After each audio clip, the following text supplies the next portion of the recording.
Go. We're doing this live.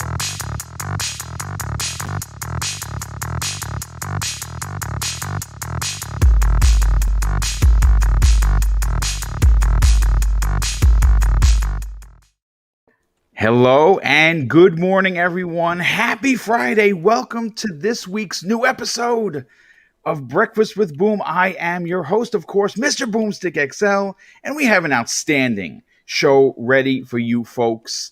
Obviously, we're going to be opening up with the big state of play that Sony put on yesterday. 30 minutes of lots of smaller games, some big ones in there. The panel is going to have big opinions, I think, and it's probably want to be one of the biggest variants of opinions. I walked away with only,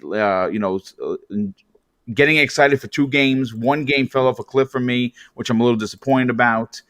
Thankfully, Sony is not charging for Final Fantasy VII's upgrade to the PlayStation 5. We're also going to be talking about some of the good and bad news that Jim Ryan dropped during his GQ interview. Lots to talk about there. And of course, the second half of the show is going to be something that is going to shock a lot of people. It's very opinionated based. Everborn Saga, who was supposed to be here today, who's probably listening right now, and wanted to talk specifically about the Bethesda level acquisition that it should be coming potentially at the middle or end of 2021 from Microsoft.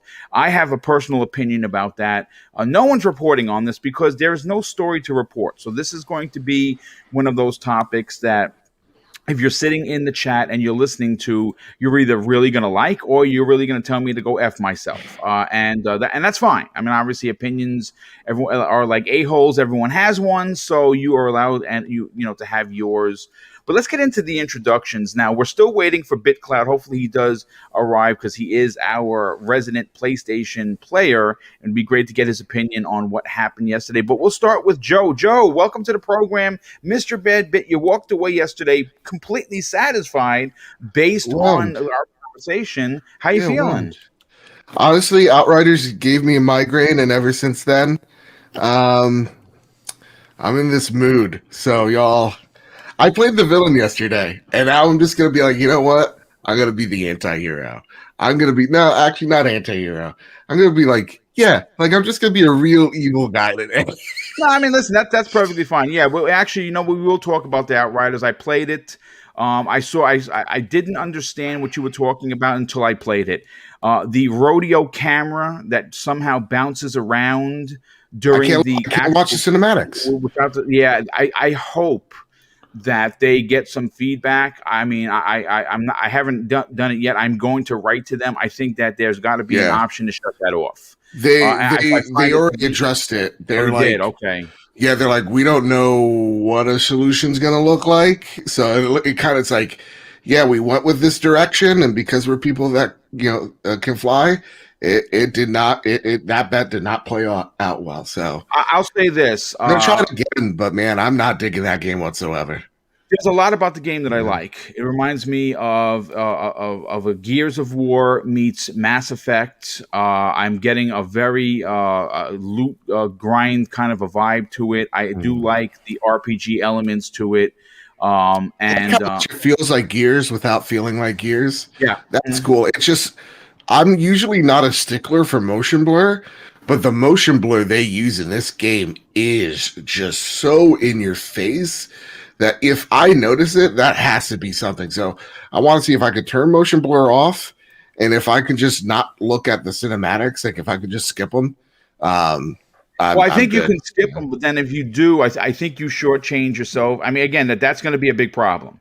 If you have people that can't play, that can't watch the story you're trying to tell because of a ridiculous camera angle, and I don't get it. I don't understand why it bounces so much, because what it seems as if someone is like to me it's almost fourth wall breaking. Like there's supposed to be someone holding a camera while you're doing this. And I don't know if I want to, play Blair Witch in a video game. We've already had that. I don't want to play the movie Blair Witch in a game. I'm hoping that they were able to do something with it. Now, I'm going to say that it's not game breaking for me, because I do like that it's a new IP. I do like people can fly, but I do think that is going to be a problem for some people for sure. But let's go to next. Dreadpool, welcome back to the program, brother. I know you hadn't had a chance to play Outriders. You got it finally downloaded, but did you get a chance to check out State of Play? Oh, yes. Oh, and Joe, Yeah. I don't know if you can hear that. I got you a Snickers. Oh, thank you. I'm gonna need like 8 of them. That's the type of mood I'm rocking today. So, Yeah. no, I did watch the State of Play. I was in the one that we had for Outriders in the program that we were NDA'd. So I didn't see anything like that back then. So I'm curious to see now. I mean, with Xbox being down, it was such a pain to try to. I mean, I finally logged in for like a split second on my Xbox One X and got it downloaded there, but it would not play. And then all of a sudden, Game Pass games would not play. Nothing would play. It said, you don't have ownership of this. I'm like, it's a demo. How do I not have ownership of a demo? I shouldn't have to, like, you know? But the Series X just would not see it. It could not find it. It was just maddening. Yeah. I had to step away. But, yeah, I mean, other than that, you know, great day, great weekend starting here. I'm excited for everything we got going. Yeah, well, I mean, listen, again, we're going to have a lot of big opinions about what's going on in Sony's world because, like I said, the Jim Ryan interview, I think, took a lot of people by storm. There were some really good, interesting things that I feel like are being overshadowed by the ridiculousness of people not understanding that first-party games for Sony are not the end all. I'm not saying that they're not good. I'm saying that they're just not making enough money because enough of these so-called rebel rousers in the community that claim to play games only play titles and collections and actually don't buy these games because apparently, according to Jim Ryan, the head of Sony, they cannot continue to produce high quality games with just the PlayStation fan base buying them. Yeah. That's a big problem. And that just goes to show you that Sony is going to have to do some different things.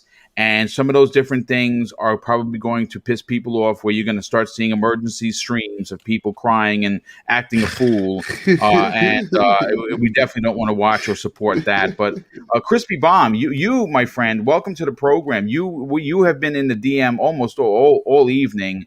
You walked away not satisfied at all. And we're going to get into exactly what you thought. But welcome to the program.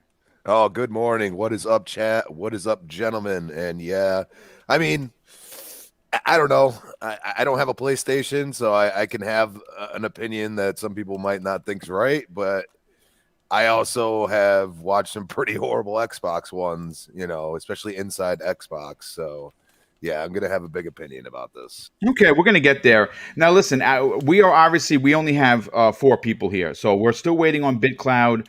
I know I see Pong Soul in the chat. I know I see several people that I've worked with before. If you'd like to join us, if you want to join the conversation and jump on the show, DM me. I'll keep my Twitter, because I have 3 screens open, so I'll keep Twitter open. And if you want to jump in to kind of just give your opinion on it, you're more than welcome to join us as we wait for BitCloud. But let's get into State of Play. And before we get our opinions on what exactly transpired, let's break down what was shown in the 30-minute program. And then we're going to get our opinions, a level of opinions from everybody based on it. Now, this is a list of all of the titles shown for Sony's first State of Play in 2021. As a matter of fact, it's the first State of Play in quite a bit.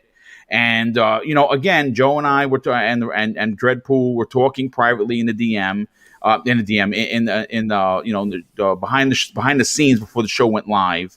And the green room. We were in the green room. Yeah, the green yeah, room. with the green room. Thank you, sir. Thank you for that. We were in the green room, but I didn't bring any snacks, so I apologize for that. I wanted those But M&Ms. a lot of people expected this to be E3 Part 2. And some people expected nothing and walked away pleasantly surprised. People that were expecting E3, where they were going to drop 15 AAA bangers, and expect. Some people expected the Year of Dreams, 2015. That didn't happen. So this is the list of the games. Crash Bandicoot 4 gets a free PlayStation 5 upgrade. Returnal by Housemarque. For me, Not enough there for $70 game. And when the minute they incorporated the tagline "rogue light" or "rogue like," I said no. I understand that the whole premise of Returnal, you die, you come back, and you try and do it again. And I'm going to tell you this right now. I'm not going to get into the specifics of it because we're going to get into it, later on. In my opinion, I don't know if this game sells for $70. I just don't think there's enough there, and they just haven't shown enough for me. As someone who's a huge Housemarque fan and was on board day one, just when they said we're coming out with a new PlayStation 5 game, I'm like, I'm there day one now. I'll probably wait for a sale. I'm not saying I'm not going to play it, but I'm definitely not paying full boat. Knockout City, a dodgeball game meets Grounded with a hint of Fortnite. Again, another title that looks fun, looks like it could potentially. There's also in Nintendo's Direct last week. Yes, it certainly was. Yes, it was. And the game could potentially garner a knockout, a Fallout guys knockout, kind of a situation where people really gravitate to it. Or people could just pick it up and be like, yeah, this is just not for me. We don't know. Only time will tell. Solar Ash. That they're the makers of something. Hyper Life Shifter. Yeah. So It's good. Yeah, good game. This one, I'm going to be honest with you, not for me. But I'll definitely check it out. The next title before that was a title called Sifu. Now, this is a brawler beat 'em up that looks dope, at least in my opinion. According to Joe, he said it's roguelike. I don't know if that's going to push me over the edge of buying it or not, because I'm not a big rogue-like kind of a dude. I want them, put me in a place where I could learn the map and I'll enjoy the game. Five Nights at Freddy's Security Breach. Not something I would have had there, but okay, they did it. Oddworld, Soulstorm. This looks as frustrating as all of the other ones, and I think it looks even extra frustrating. This is apparently going to be a PlayStation Plus title, Joe. And I'm interested to know if whether or not do I keep it, because the Sony's starting to get a little cheeky. The Twisted Metal meets Fortnite game is coming out. And that's going to be $20 if you want to buy it. I probably will not buy it. Oh no, you already got it on Plus, right? Yeah, you're good. For me, the big one of the day, the big one, because I'm an old school cat who appreciates platformers, action platformers, is Kenya Bridge of Spirits. Looked absolutely unbelievable. It looked as if you were playing a Pixar game in real life. It gave me Cameo vibes. Cameo was a 360 launch title back in the days. Still one of my favorite games from Rare. A lot of people didn't play that. It is in the Rare collection, and it still looks incredible. So Kenya, yes, game of the show for me. Final Fantasy VII Integrated. The only thing that jumped off the page for me is that the upgrade is free, because I was getting really hot under the collar, wondering if they were going to charge for this. Now, we do have confirmation that Final Fantasy VII is going to be in PlayStation Plus, right? Yep. Yeah. But PlayStation Plus owners, if you didn't buy Final Fantasy VII, guess what? You're getting it for free, which is pretty dope. But let's break down, what transpired, and we'll start with you first, Joe, as our resident PlayStation Nation supporter and representative. What were your thoughts on the state of play for Sony's first big show? It was fine, and that's honest to God, surface level. It was good. It was okay. It was decent. It was fine. All those things. It was a solid 7. I like a good solid 7. But that's fair. That's a fair score.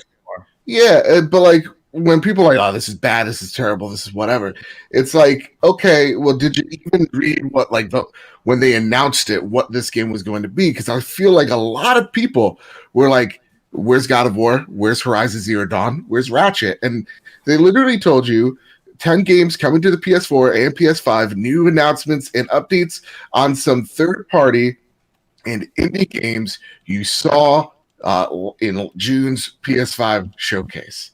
told you what this is going to be. They told you it was going to be 30 minutes.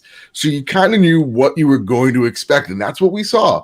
We saw some new games like Sifu. And for the most part, we saw updates on what we saw at the June 5th, showcase last year. Or was it June 5th? Whatever, June showcase last year. That's what we saw here. And like, I see a lot of people like, oh man, what's PlayStation slate really looking like for the first year? It's like, I don't know. It's looking like Spider-Man. It's looking like Demon Souls. It's looking like Returnal, Horizon Zero Dawn, Ratchet and Clank, Kena. Like that's what it's looking like. They're giving you 6 AA to AAA games in a year. That's what it kind of looks like. It looks like we're going to be fine in 2021.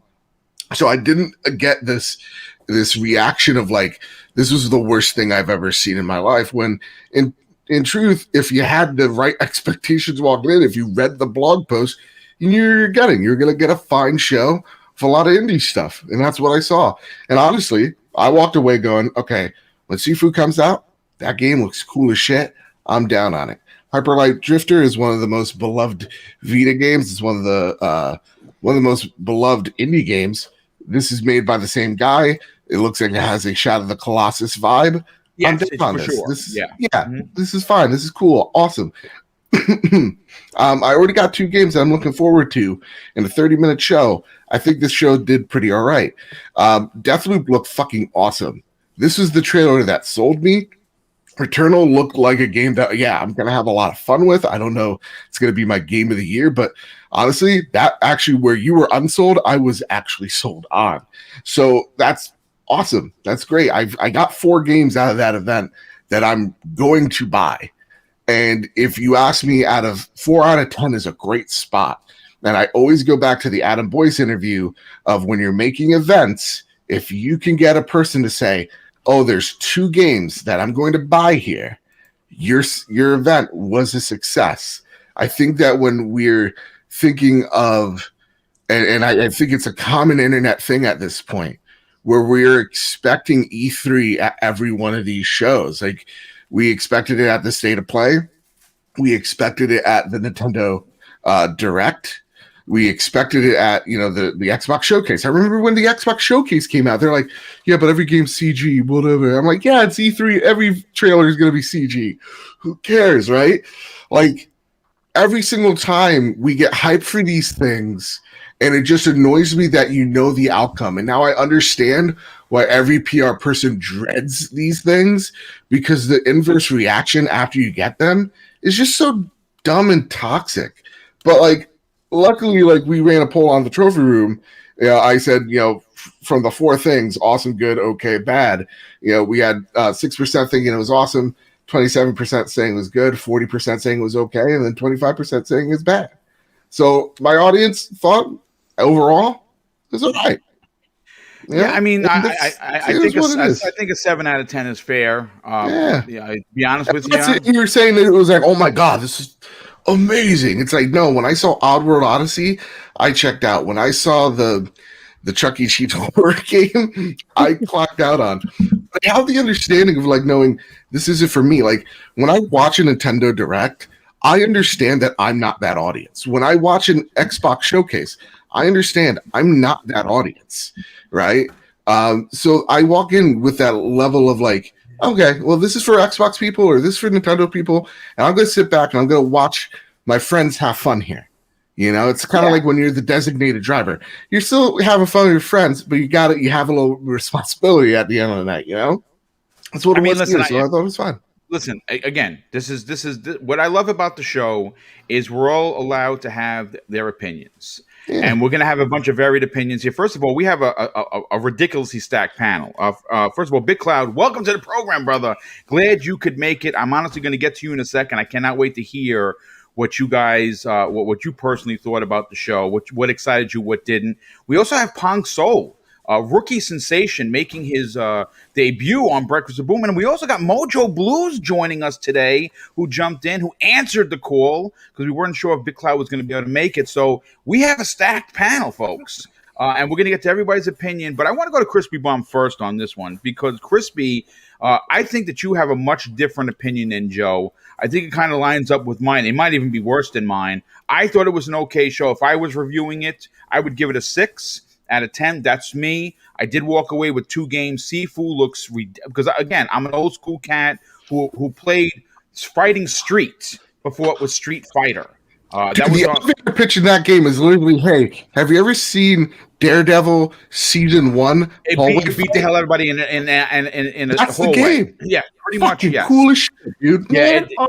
it looks good. And of course, for me, game of the show, game that I was very excited about since the minute I saw it was Kenya. I think that game is Pixar level graphics by a very small team, and I think that game is going to. I think it's going to be talked about based on what we saw at the end of the year in many people's top 10 for 2021. I honestly cannot wait, and we're not going to have to wait too long for that. I'm very excited. I think that's August is coming out. I'm looking forward to that. Crispy Bomb, let's get your opinion on this, brother. You had a lot of things to say in the DM, and now, of course, we're going to hear your opinion. What were your thoughts on Sony's first shot at 2021 with State of Play? I understand the premise of it. Okay, we had the Xbox showcase for the third-party event, and the one thing I took away from this is that they really didn't hit much variety that I'm used to, at least as an Xbox gamer. A lot of those looked very similar in artistic value, and I don't know, like you have Kena, and then you have Solar Ash, and they're very similar in their artistic look, Really? and they're 2 totally different games.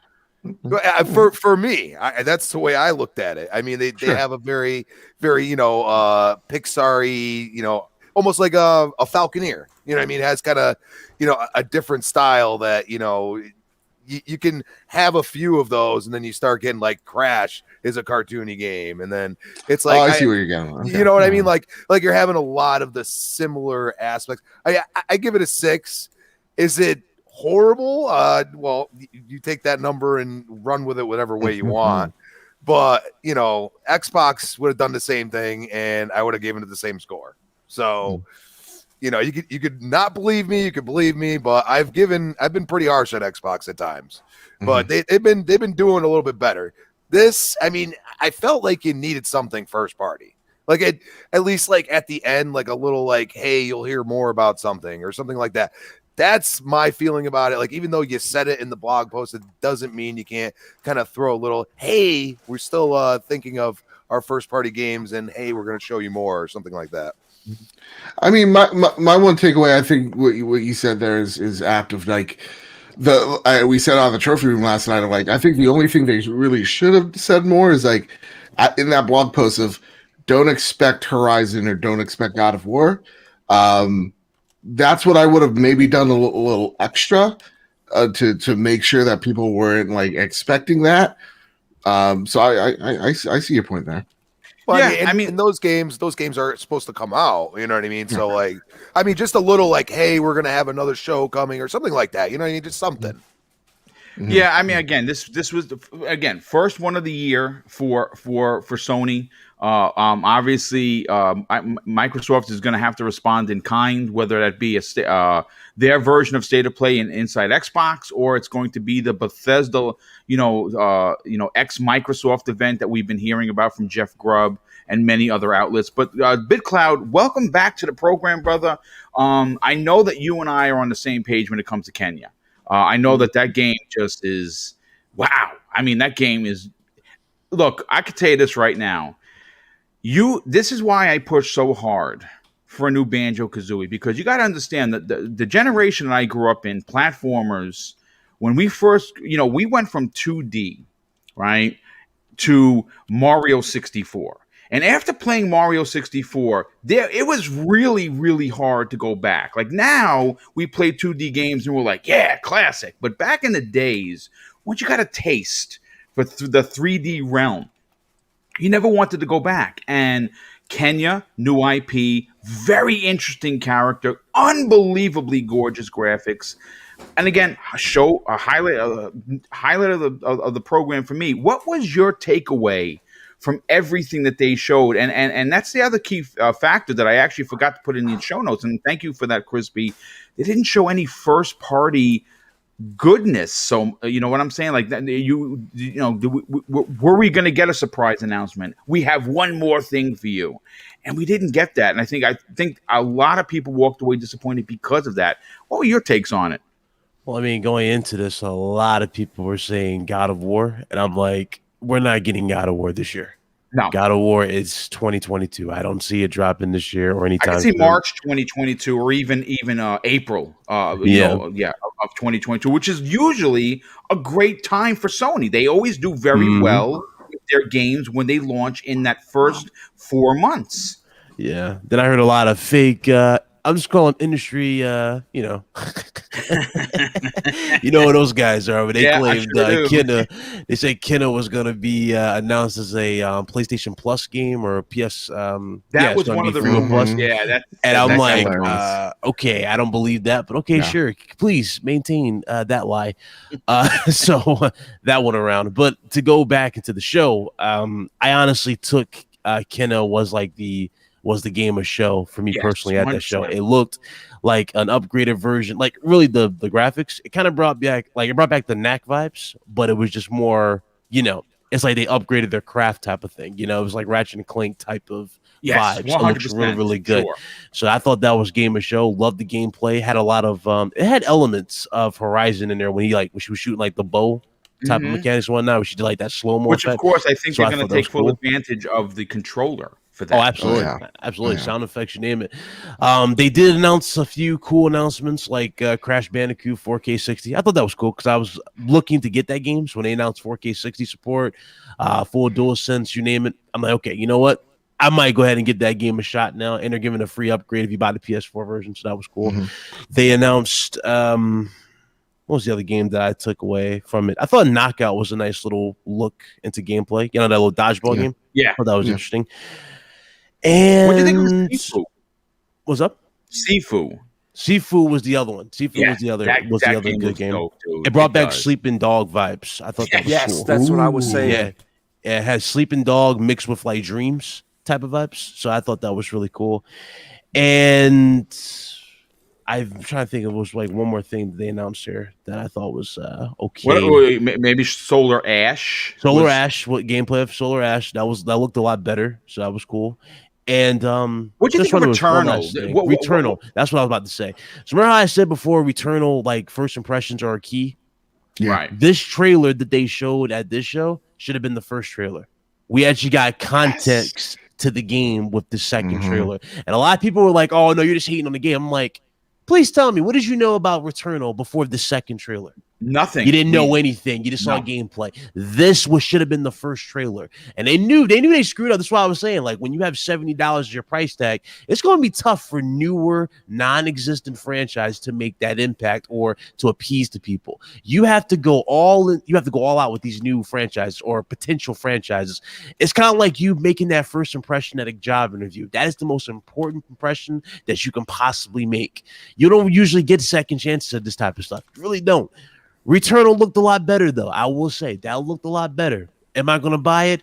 Not really sure, but it looked a lot better compared to what it was. That frame rate, though, I am looking at that frame rate a little, little closely because it looked a little choppy. You're talking about did when she was using the boost to get out of the way of those creatures. Yeah, it did stutter a bit. It stuttered a little bit. I don't know if you just saw it, but it did stutter. But again, folks, you got to remember that may not be the full representation of the game. That could just be because The stream. Yeah, because Probably. look what happened yesterday, Joe. I had awesome footage of Forza Horizon 4, and on my end, and I'm watching it. It's looking fine now. I saw the one of them melt into the. Well, this was talking. I saw one of them melt into the lava. I was like, ooh! I still need to play Hive Busters so bad. Then it was the announcement. Now, this is probably the announcement that probably bumped the show up to like an 8 for a lot of people. It was the Final Fantasy. Yes, the free upgrade that's a big free deal. upgrade. Now they said free upgrade for those of you that got the PS4 version. Okay, cool. But that DLC, you got to pay for that DLC. It was interesting about that too, though. I was talking to a lot of people about this. I was like, it feels like they're pulling a Rockstar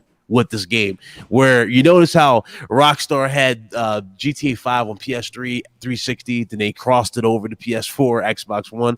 Now look what they're doing. They're doing the exact same thing again with PS5 and Series X. So it's like I see them doing that type of thing where you're trying to get as much money as you possibly can out of this game before you even announce the sequel, which everybody wanted. That was like the first thing everybody was saying when I did the live reaction. They was like, "Oh, guys, oh my God, is this part 2?" I'm like, I don't know. Maybe, I'm not sure. And then it's like, okay, well, the DLC.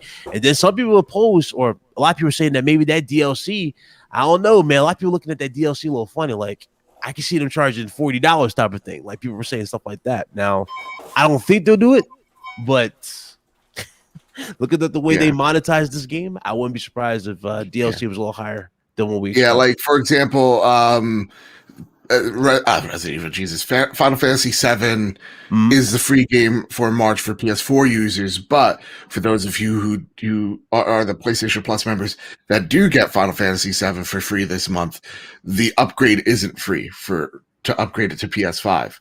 Yeah. So, like, on one hand, it's like, that sucks, and then on the other hand, it's like, well, this game is really good and is $60, and But listen so, to like, this though. If you haven't bought, if you didn't buy it on PS4, more than likely you're looking at $70. That's the thing. And I don't know if you noticed that they were like really like highlighting all this stuff. They were like, "Oh, guys, by the way, SSD," and they kept showing load times. I'm like, really? We doing this now? So we're back to this now. We doing this now? Oh yeah, we're really gonna charge you $70 for this. Like SSD, instant load times. The game has this. Oh, by the way, guys. The contrast, we fixed the contrast. Oh, more textures. Oh, more smoke, more more and I love how they announced it. They're like textures. It's like lighting. It's like wow. It's like thanks. I mean, I'm so grateful like for this. So wow. And I'm looking at it. I'm like, it's a little clearer. Right, like especially in the smoke part, I was like, I don't really see that big of a difference here with the smoke part. Maybe just maybe for atmosphere, maybe okay, sure. The thing that completely took me out the show, though, and again, this game is like a plague at Sony shows. So I'm actually looking at it, and it's Oddworld. Oddworld is a damn plague at this show. Every single time I'm sick of this game. Quite a bit. Now, give me a minute. Don't get me wrong. I will admit the game looked cool, like in the platform size, right? It looked good with the atmosphere, but it's like I don't care about this game. Get this game out my face every damn show. And then they had a lengthy segment for like Sony. Nobody cares about this game. We don't care about this damn game. I think at that point I would say that the show kind of dragged a little bit because they did go into great depth with using the smoke, to get people. I'm gonna be honest with you. I remember when Oddworld came out, it was a launch title for the OG Xbox. And I played it then, and I never beat it, and I thought it was okay then. And I think, and I was telling Joe before, I think to me it looks as annoying as it ever did, and it just looks more pretty, prettier, if you will. The only takeaway, and again, folks, obviously free is good for a lot of people, especially nowadays.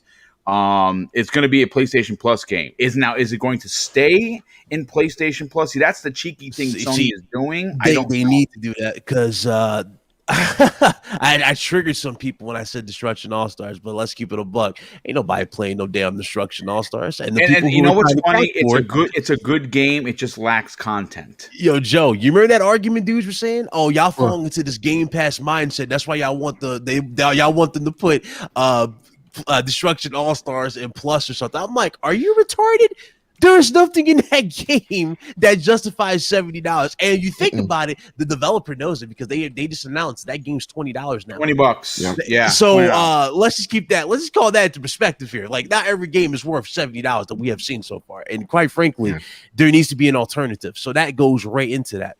And to go back to that show, where I were rated, I would give it like a 6. I didn't really go into this super high. I didn't believe half the rumors that was going around. I really didn't. I was kind of hoping. I did have like a wishful thinking type of announcement that I wanted to happen, and that was just for Horizon. I wanted to get a little bit more, maybe a trailer for it, just like another look at it. But hey, Jim Ryan did say that was coming this year later on, so maybe there's another show. That interview. As a matter of fact, he did. He said during the we're gonna get into that interview because he said a lot. Yeah, so it's coming. if you read the interview, you actually read the GQ magazine post, article, which was great.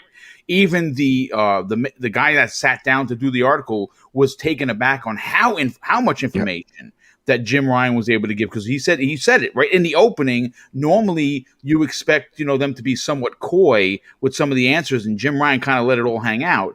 And we're going to get into that. But Dreadpool, you got a Also, chance, guys, I'll be right back for just a sec. But also, new actual open world Pokemon game coming out 2022. Everybody's like, it looks kind of like Breath of the Wildish. It looks kind of, it looks like a trailer I'm going to watch after this show. Nice. Dreadpool, listen, you got a chance to check out State of Play. Obviously, you heard everyone's take so far. What's your personal take on it? And how'd you walk away from the show? Oh, I was walking sideways. No, I'm kidding. No, I approach these shows the same way I do every show, no matter if it's Xbox, Nintendo, or Sony, right? Open mind, no expectations, and let's just see what they show you, right? So straight off the bat, I wasn't let down because I didn't expect God of War. I didn't expect anything, right? So just going in there and just seeing what they were going to show us. And I'll tell you what, Knockout City, I was like, where have I seen that before? And it was like, oh yeah, that's right. It was on the Nintendo one, but it was cool to see a little bit more on Returnal. I'm still not a fan of it. It's not hitting me up. The funny thing is, I was watching it with my daughter, right? So Five Nights at Freddy's pops up, and she's like, "Play that again." And I'm like, "No, I'm watching this live. We'll go back to the videos when they re-release it." But yeah, I mean, that was interesting because they did a little different from what they normally do. And, yet again, not every game is for everybody, right? Yes, so that is correct. You got to remember, certain things might get you hyped, certain things might lose your hype. And Seafood definitely was a knockout. I was like, wow, this is really cool. And it did remind me of Sleeping Dogs, at least the battle part of it. I don't think that it's going to have the story mode like that, but there's not enough information. So we're just going off with what we've seen so far.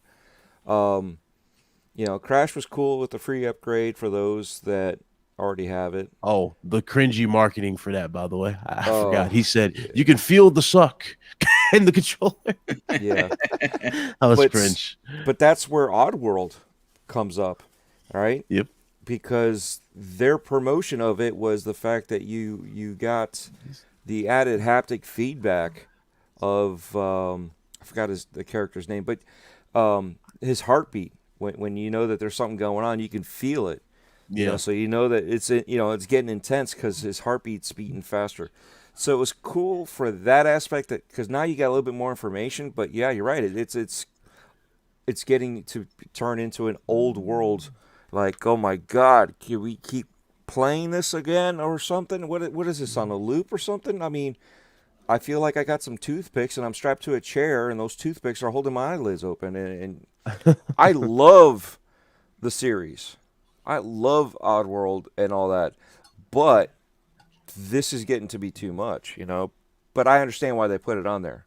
Now they had a little bit more and said, hey, look, you also get this. You know what I mean? So it's like that catch-22. We're tired of seeing it, but it was cool to get some new information.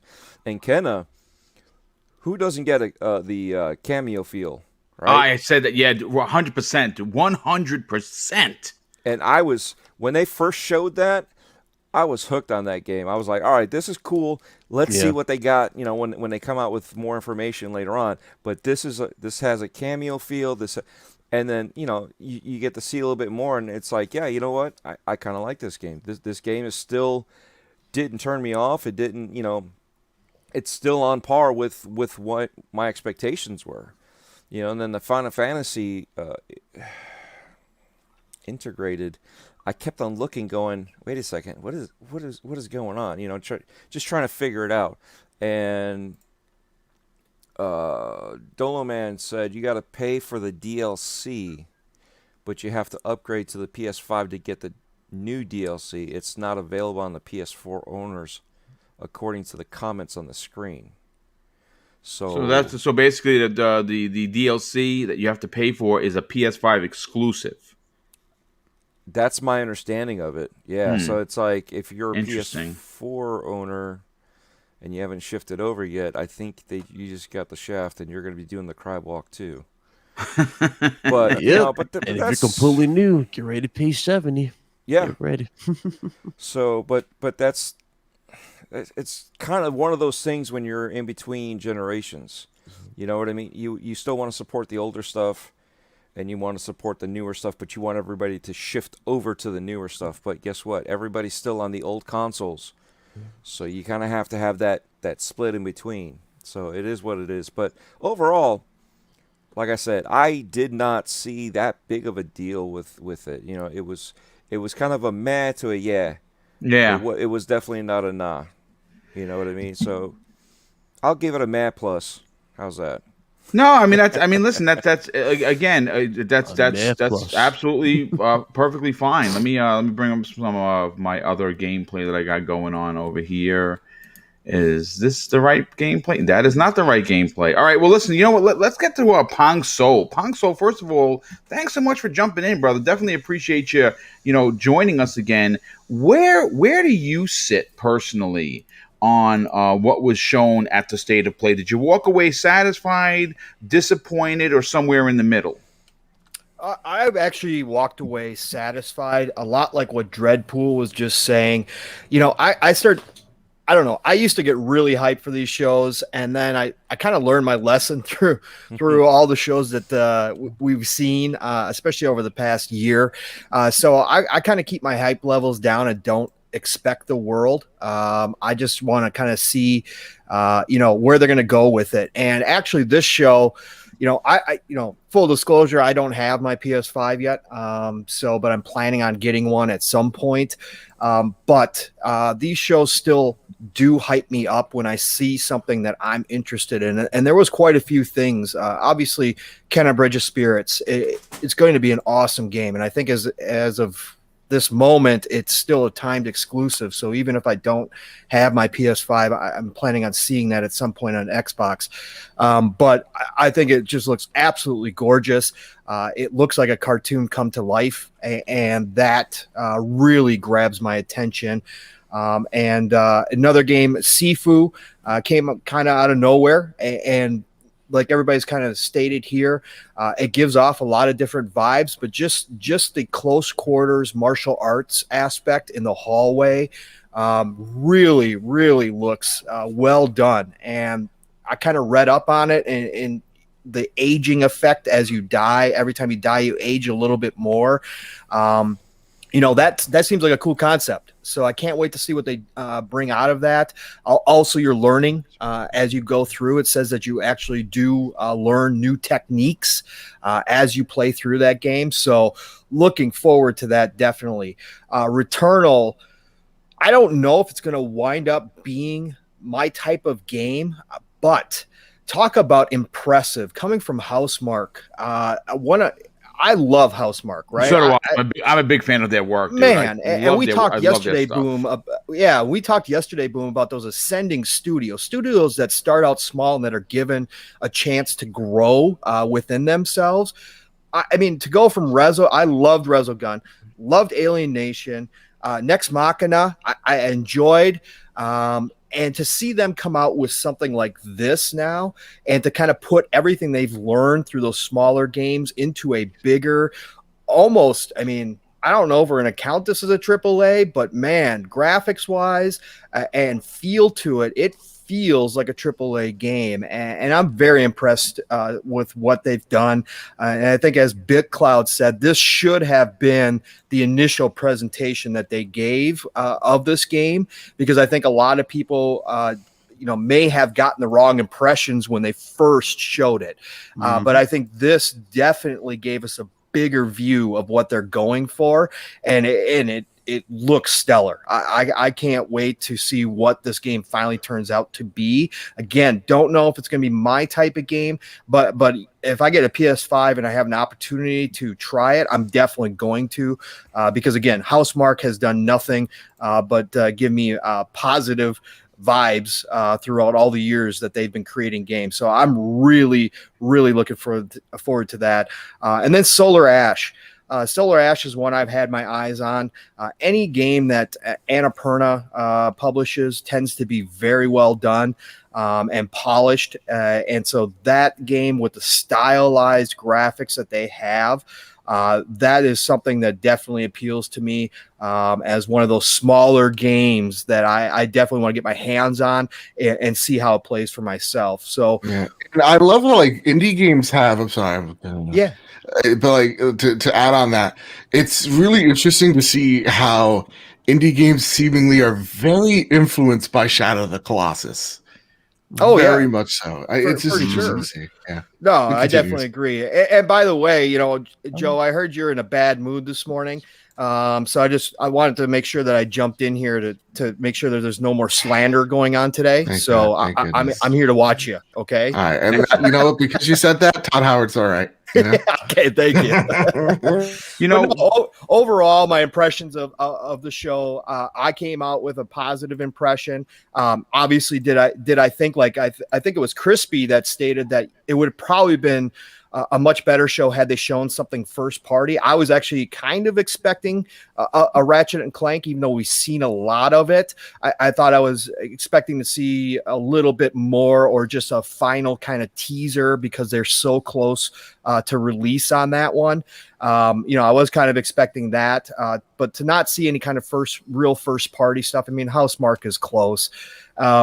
You know, I thought took a little bit of shine off the show, but at the same time, Deathloop too. We can't forget Deathloop. You know, no matter what, that game is looking phenomenal, and no matter what, you know, we're going to see that day and date and Game Pass once this deal signs. So I love Arcane, and I love what they do in this game. Wow! Every time I see it, I get a little bit more hyped for it. The music that they've put in that game looks absolutely. It sounds phenomenal. So soundtrack is key for any big game. This is a very stylized game. So to have stylized music to go right along with it makes perfect sense. Yeah, that's the game I forgot to mention because this second trailer gave you, I don't know about y'all, but I got 007 vibes. Really y'all get that with the Yeah. custom soundtrack that they have for it? They made a custom song named Death. I'm like, guys, just take my money. I'm in. Like, this is I do want to see the multiplayer aspect a little bit more, though. I want to see how it works when somebody jumps in, you know, Yeah. a la Demon Souls. I want to see how that actually plays out. To know that this is a game that they've always wanted to make. Which I'm like, like hearing that, I think it was a Game Informer interview that they've had this game baking since mid 2000s. Like and that's the thing that I really like. Pong, I'm right there with you. I'm so happy. Like when I'm looking at this is the game where I'm like, ooh, Microsoft. Even looking at it during the show, I was just like, ooh, Microsoft, you made a good purchase because this is the thing that's going to excite me because what's happened to Arcane right now is like ever since Dishonored, their games are great. They're just not resonating. So like knowing that they're going to be on Game Pass in the future, and knowing that it allows more creative freedom, we're going to continue seeing Arcane be weird and make the games they want to make. And they're going to find new audiences, which is great because there's a lot of games like Dishonored that just didn't, for whatever reason, and I don't know why, because they're fantastic games, didn't play well with the masses. But you put it on Game Pass and get it in front of 18, 20, 30 million people, you're going to find some new homes. Your audience is going to, because what's going to see what winds up happening, especially now, we got to remember, the world is still at a standstill with a pandemic. Regardless of whether or not the shots are out there, people are just really holding their monies. And a game like Deathloop, it's probably going to be a fantastic game. Arcane is an incredible developer. The problem is you may not get enough people to play the game or take a chance to buy the game, and that's what happens. Now, obviously, Sony's got it for a year, and they're going to have it, they're going to have it first, and hopefully it does well enough where people see it and like, wow, I cannot wait to play this game. And so it's it's technically getting a year preview before it hits Xbox. So by the time does hit Xbox, they, like you said, Pong, they could very well be at 30, 35 million subscribers, and then you get 3 million on an average player count for the day that game was up each day, and then you're talking about now you have a fan base, and it's gonna be interesting because that's another company like Housemarque. They may not be the most prettiest in the window, but man, both of those studios make incredible games. But you know what? I do want to get to Mojo Blues, but Mojo, before I get to you, brother, I got to catch up with some of these super chats. There's been quite a few of them. First of all, the first one of the day comes to us from a very generous friend of the show, Night Wolf 3186. He drops an outstanding $5 super chat and says, "Morning, guys. Have a great show. Looking forward to the topics." Well, thanks so much for that, dude.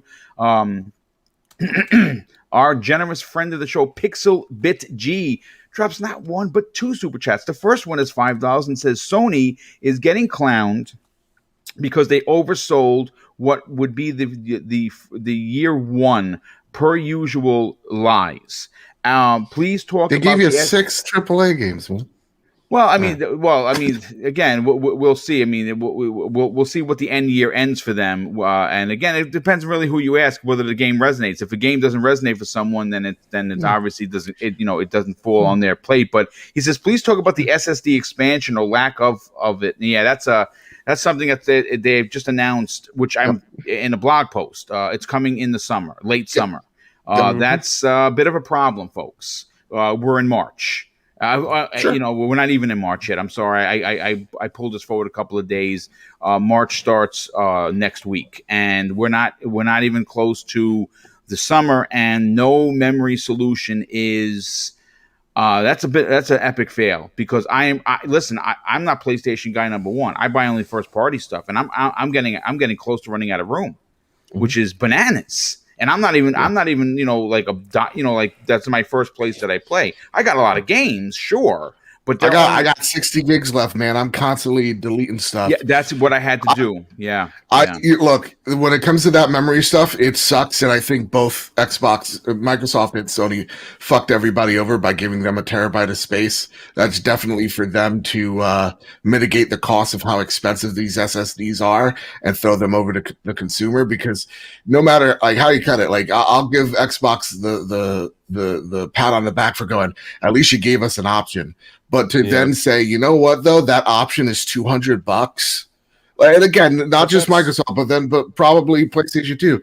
It just sucks for me because then you're just rolling over costs of the consumer, and I just call me selfish. That's the going rate anyway for the NVMe 4.0. Yeah, exactly. It doesn't matter what chip manufacturer you go with. That's the going rate. Yeah, but my only thing is just like at least give us 2 terabytes, man. You know, maybe later on down the line, the only difference with Microsoft, and this is what you got to tip your cap to them, is not only did they give you a solution, it's an expensive solution, but there's a solution, and that's what I'm saying. Like, at least they're giving me a solution. I just don't like how expensive it is because the other option that Sony did not, and this if Sony would have allowed this would not have been a problem. If you could move your stuff. Oh yeah. That would be smart. But I'm like, talking and doing it is 2 different things. Yeah, no, absolutely. But the last two the super chats that came in, Pixelbit G once again. He says Sifu equals new Yi Kung Fu. I remember playing that in the arcades, dude. That's how old I am. 1 in the chat if you played it, and I think we got a lot of 1s for that. I guess there's not many OGs, bro. And Danaros, generous friend of the show, he drops an outstanding $5 super chat and says, gamers in a nutshell, photorealism good, cel-shaded or animated bad. I mean, listen, I like games, folks. They could be realistic. They have realistic. It's great. If they're cel-shaded and it tells a great story, then I'm all in as well.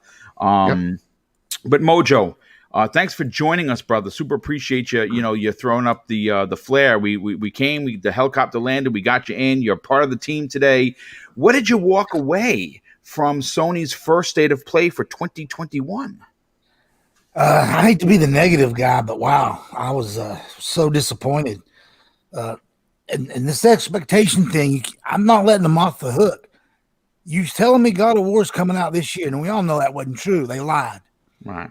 Well, they got to be held accountable. You can't say your number one franchise is coming out this year, and you have the first show of the year, and you don't show gameplay. You don't even have a teaser trailer. Nothing. You don't even mention. So that's an epic fail to me. Now, if you say, hey, yeah, God of War's not really coming until late 2022 or 2023, I get it. But be honest, I don't like how Sony gets away with a lot of stuff not getting held accountable for, like Xbox gets held accountable for anything and everything. But back to the show, that's beside the point. To me, it was a lot of I don't even want to say fluff, because I kind of like fluff. It was just a lot of subpar stuff, and a couple of decent little announcements here and there. There was things. You guys already broke most of each individual game down, so I'm not even going to go there. But like, what was the games, if there were any? Were there any that spoke to you at all?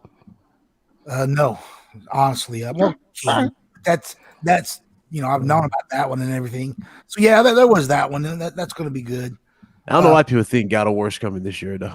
No, I know it's not coming this year. But they need to admit that. I'm just tired of what? All they said was Ragnarok is coming. That's just a tagline. That's it. They didn't give you a date. But You know it's like coming, but it's not this year. It's one thing to say a game's coming and then it gets delayed. But if there was an honest, we're trying to get a game out by a certain date, and then it don't happen, I get that, and that's always a good thing. But when you just blatantly lie to tease people to buy your system, that's where I draw the line. And Sony's been known to do that. And I'm not saying Microsoft hasn't done that in the past, or Nintendo or other companies, but I'm tired of it. Okay, I'm an old man, and get off my lawn, Sony. If you're not gonna, just be honest. I'm too old to be lied to at this point, and I'm not gonna rah you. And I love games, and I love shows too. By the way, I hate being negative, and I like they did a state of play, and I hope they continue these. I really like the one after the another aspect. I don't want to see interviews, and I don't want to see devs come out and talking about stuff. I'm not even a gameplay guy. I'm happy with just a bunch of trailers. But yeah, show me this. I don't know. I hate to say more, but it's early in the console's lifespan, and Sony's notorious for, we're going to give them something at around the 10 million mark sold. Pretty good, like say Bloodborne last gen. And then we really start dropping the bangers at 15. And then the magic number for Sony's always been 20 million sold. And then they start regularly dropping the better games. And I get that. That's business. They, as a first party, they're not selling their game everywhere. So you've got to make sure you've got a big enough customer base. I mean, one of the biggest fails of Xbox last gen was dropping great games at the very beginning the generation. People hadn't converted over yet, and we all know. I mean, they had several great games, and they were considered deemed failures. And there was some negative talk about resolution and crap like that at the time. But let's be honest. I think the real truth was there wasn't enough people that had bought Xbox Ones. Those games that came out, say mid-gen, or when they had 20 to 30 million in their subscription base, or I shouldn't call it subscription base. Everything's that now, but back then it wasn't. and people that own the consoles, if you got 30 million of them out there, then the game will sell enough and it'll be a success. And Sony's smart about that. I'll give them that. They just give you little breadcrumbs in the beginning, a remaster of an old game, DLC from their biggest game. Yeah, and I'm that guy. I'm the one that says Miles Morales was just DLC. It's great DLC. Don't get me wrong. It's great, but it was DLC. And I know that's not a popular opinion with a lot of people, but it's my opinion, just opinion. But anyway, let's get back to the state of play. It was blah. I don't know. It just didn't do it for me. And usually Sony's really good on their shows. Like I said, and I love that format that they use. And I like it better than how Microsoft has done most of their shows over the last few years. Even when I thought Microsoft had maybe better content, and I won't say better games because that's really subjective. And even from one show to the next, it's usually only one or two games that ever hit or resonate with anybody anyway. Right.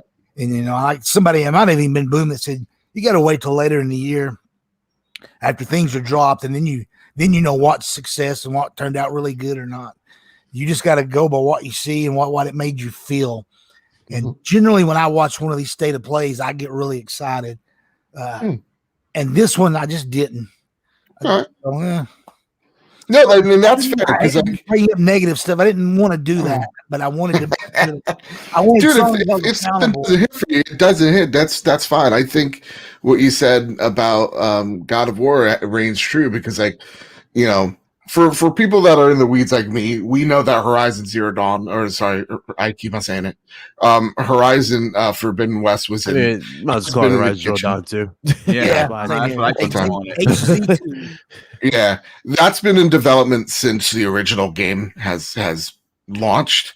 And that was supposed to be a spring game. Like Ratchet was supposed to be a February game and or a March game. And like, you know, in the age of COVID, man, things are gonna get pushed back. And the thing is, I think what you said when it comes to God of War Ragnarok, they could sit there and go, yeah, it's COVID, so we had to push back. And genuinely, people were going to probably understand, whatever, give them the benefit of the doubt, even though it probably wouldn't have been, right?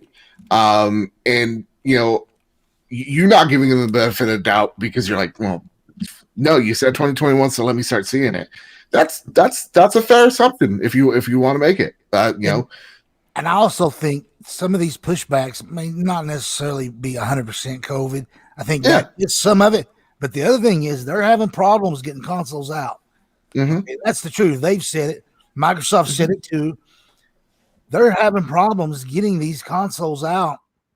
And why would you want to drop a banger when you've only sold 4 or 5 million consoles? And I know, they're available on the previous gen, and that's great, but they want to move everybody to the new system, particularly Sony. Jim Ryan said it numerous times. They want to move everybody as quick as possible to the PS5, and there were some hiccups there with production and with chips or whatever. We're not even going to go into that, but we just know that there's not been many out there, and there's a huge shortage. So. But say that. Tell people, hey, we don't have enough consoles out, so we're pushing some games back. Well, maybe that sounds bad. I don't know. Yeah, I guess it does. But it just makes me mad if you don't. That whole tease thing, I get. It's just I throw up my hands and like, whatever. So that's fine. Well, I mean, listen, it was the first show of the year. Obviously, when you look at it, again, it really depends on who you ask. Some people in the media loved it. Some people in the media didn't like it. Some people on Twitter didn't like it. Some people on Twitter did like it. So it is really an opinion. Obviously, I don't think it was a 4, but that's just me. For me, it was a 6. The two games that I walked away from it excited about, Kenya and Sifu, because again, I played Street Fighter when it was called Fighting Street on the Turbo Graphics. Back in the day. It really depends on how you still do. Yeah. Does anybody know where Ghostwire Tokyo was? That was surprising. It wasn't there, but I didn't know. Yeah, I was a little shocked that we didn't see it because it is a PS5 exclusive for this year. So, but maybe you'll see that in their next state of play, which is probably going to be in a couple of months. I think they're going to look at all of the stats that come in from this. People loved it, people hated it, and they're going to somewhere, I think, for the next time be a little bit more forthcoming about first party. And when they're going to see one of the big ones outside of what came out, for the launch. What's crazy though? A lot of people believe that this show was more likely rushed because of the latest announcement with Days Gone. So that right there might play the. That's a possibility too. Yeah, again, what I want, because we have such a large panel. What I'm going to wind up doing is, because I know a lot of people tuned in to hear the Xbox second half of the show. And so what I'm going to do is the big Jim Ryan interview that I obviously I advertised because I didn't realize I was going to have this big of a panel because I want everyone to have their opinion. We're going to move to Monday. and I'm gonna let the primetime guys, which we'll get a special guest for that, and we'll break down what Jim Ryan had to say, and he had a lot to say. And I think that one of the things that's interesting that I feel that is not talked about, and again, we're not going to talk about it here, but I definitely want to talk about it on Monday, is the 4 free games they're giving away. That got overshadowed by a lot of what he did say that upset a lot of PlayStation gamers, particularly about admitting that the PlayStation fan base is not enough to sustain AAA goodness that you guys and gals are used to. And they have to find a way to make more money. It's basically what he said. We'll get into that on Monday. I do want to shift the show onto something now, folks. Again, this next topic, there is no article, there is no media personnel talking about this. This is completely from Boom's headspace. Whether I'm full of shit, whether it's a pipe dream, or whether or not there is some truth to what I'm going to say. Obviously, you're going to have to ultimately decide as we close in on 400 people here for Breakfast with Boom, and I'll just spit it right out. Listen, when the one thing as YouTubers, as content creators, as community members, everyone here on this panel is right. We're either running our own shows, writing our own shows, or guesting on other people's shows, and helping push other people's content. At least I definitely love to get everyone the spotlight. I don't need the spotlight. You know who Boom is, so that's why when I have people on, it's my job to push everyone else's content because I want to see you succeed before me, because that's just the kind of guy I am. And in saying so, we have a lot of detective work that we do behind the scenes. Some people have bigger tips than, like, for instance, I have a couple of sources, very good sources, as a matter of fact, not as big as someone like a Dealer. Dealer Gaming has actual people from Microsoft calling him because he's Dealer Gaming, and that's awesome. But one of the things that I want to break down is we have heard not only from sources, but several prominent people within the media that the Bethesda level, quote unquote,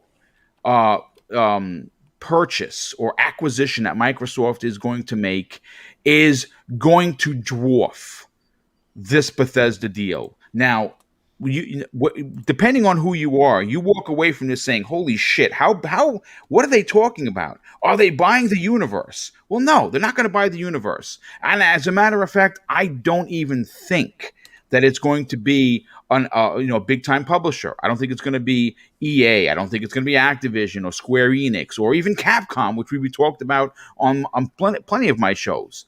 The next acquisition that I feel is coming towards the end of this year. Now, this is not coming right after they signed the deal with Bethesda and ZeniMax. This is going to be months and months after.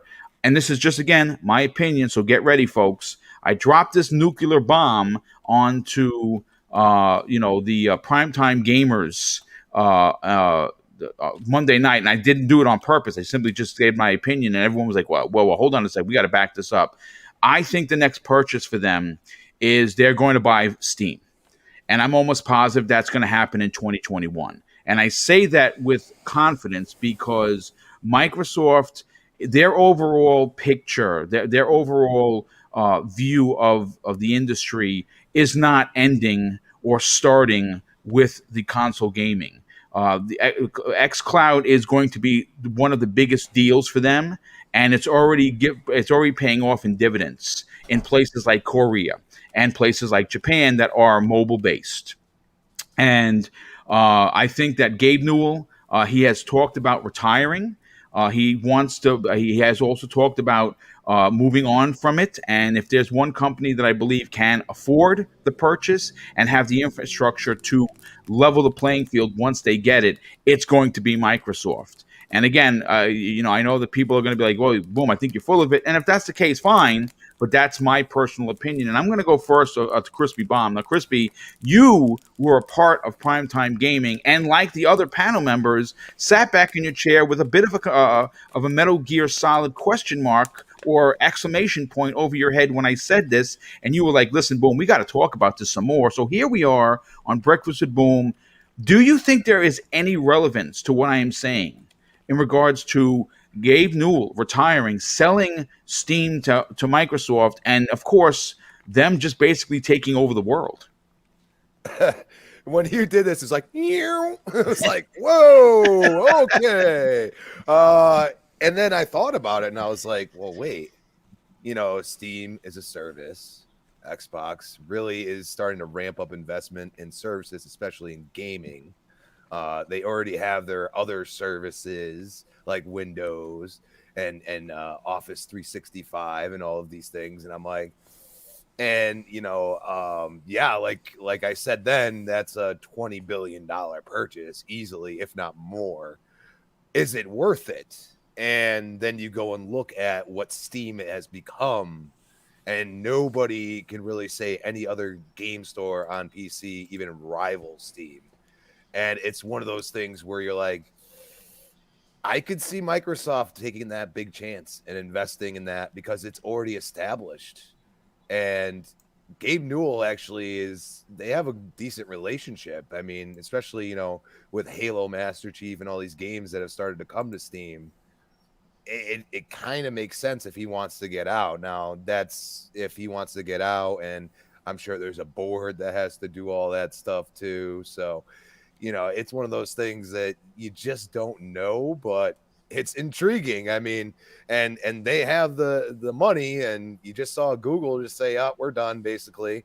So you got Amazon there, and I don't see Apple. Apple doesn't have the infrastructure right now for the gaming aspect to really handle something like that, in my opinion, unless they wanted to make that their entire thing. But Apple's more of a closed ecosystem. Microsoft really is an open ecosystem. You can use whatever, like I have a Surface and I can use Chrome on there. Like, they let you do what you want. It's the Android of an interface. So I could see them doing it. I mean, it would be huge. It would be definitely bigger than buying ZeniMax. If people are saying that, there's very few things you'd have to buy Rockstar or something like that. You know what I mean? Like, these are big things that we're talking about. And if somebody's gonna buy them, I would rather have Microsoft and Amazon or somebody like that, because at least they know what they're doing at Microsoft. I mean, we don't even know what Luna is yet, really. Well, yeah, the CEO of Luna stepped down. There you go. Yeah, so there's some big trouble happening at Amazon. As a matter of fact, it's funny because I normally never stream on the weekends because that time is reserved for Mrs. Boom, and that's just the way I am. But Mrs. Boom volunteered to go in tomorrow to assist in giving the COVID-19 to seniors. Now, she's not administering, and she's not a nurse. But she's the administrative part of the company she works for, and she wants to actually see some of her seniors that she hasn't seen in a while. So she actually volunteered to go in. So she's going to be doing that all day. I'm considering doing a pop-up stream tomorrow, maybe around noon, and talking about this exact point about Google stepping out, Amazon's CEO of their digital service stepping down. Apple Play basically being just non-existent in the space.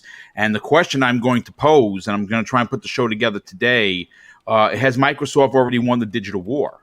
Because right now Sony is not doing what they're doing in regards to having a Game Pass type of service. They have their own thing, and they're gonna advance it. But again, when you look at the big three outside of Nintendo and PlayStation, the incoming threat that everyone thought was going to be a problem was Amazon. They're having problems there. Who knows? I mean, has anyone even talked about Luna outside of the original announcement? I got 3 invitations, and guess what? The third one came yesterday and says, "Hey, Mr. Boomstick, don't forget about your Luna. You might miss out." And I just disregarded the email because I have no wants or to play Luna, to be honest with you.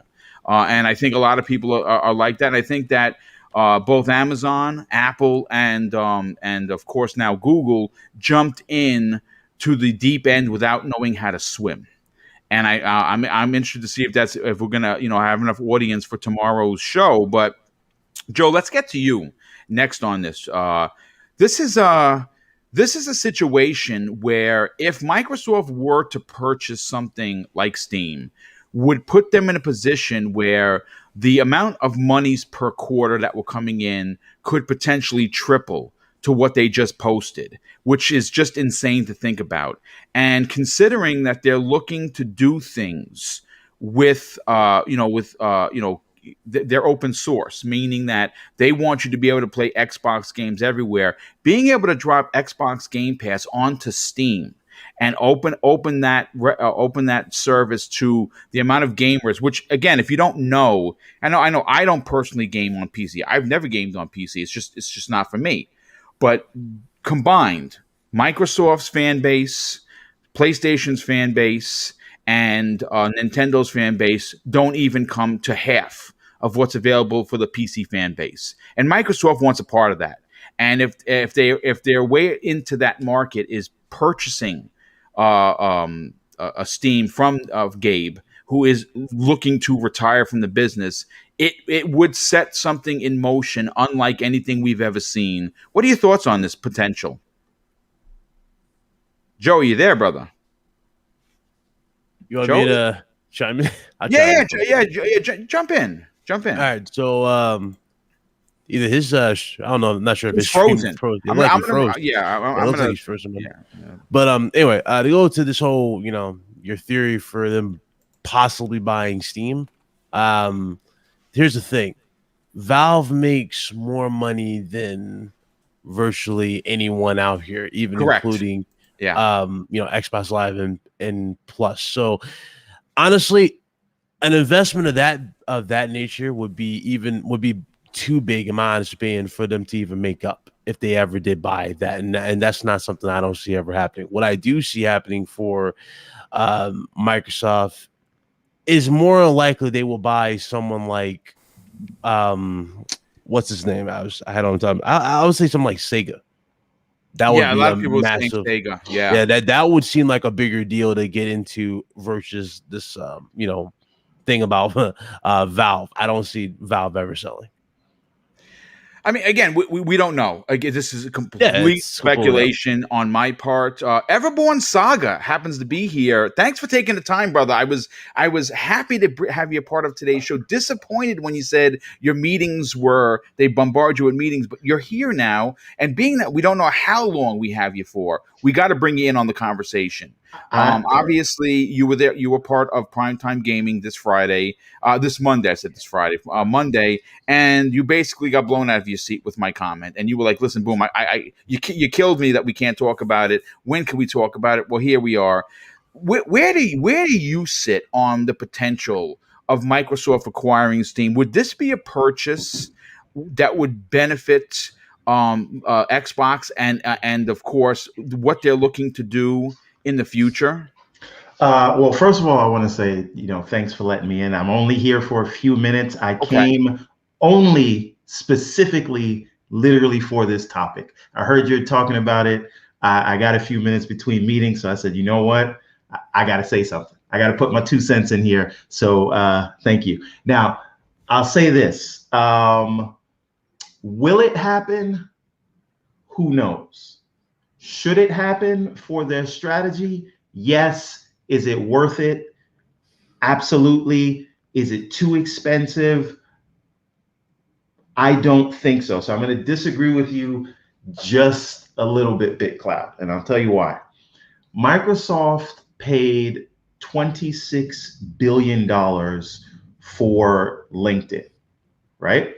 Mm-hmm. Now, and that was basically a purchase so that they could be in the Silicon Valley area, and they have a CRM product that they compete with, what's it called, Salesforce for. And Salesforce wanted LinkedIn, and so they use that to bolster that product. Now, if people are purchasing things, and Valve is not, as far as I know, I don't think Valve is a publicly traded company, so it wouldn't be as difficult as purchasing some other large publishers.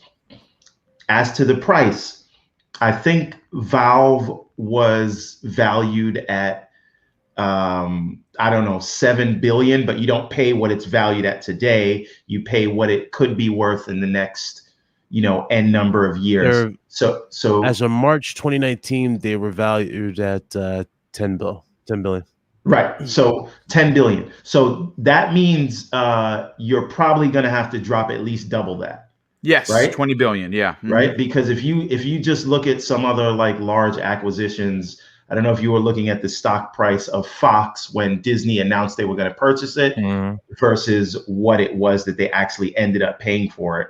And I think they wanted to get it for 40 billion and they ended up paying almost 70 for it. So I do think you would have to pay a lot of money. Now, the question as to why that would be worth it, I think it's on manyfold the reasons, right? You would instantly become the number one PC marketplace for games. And if anyone follows Microsoft, you know that their game store is absolute garbage. And I'm going to quote Slow-Mo Backslap here, where PC gamers hate the Microsoft store so much that they would rather spend $60 or $70 for a game that they could have gotten for free because they already purchased it on console, right? And because you have cross-buy with the Microsoft store and the Xbox store. So this would make them not only a major player, but the number one player in PC gaming sort of overnight. Now, what else does that do?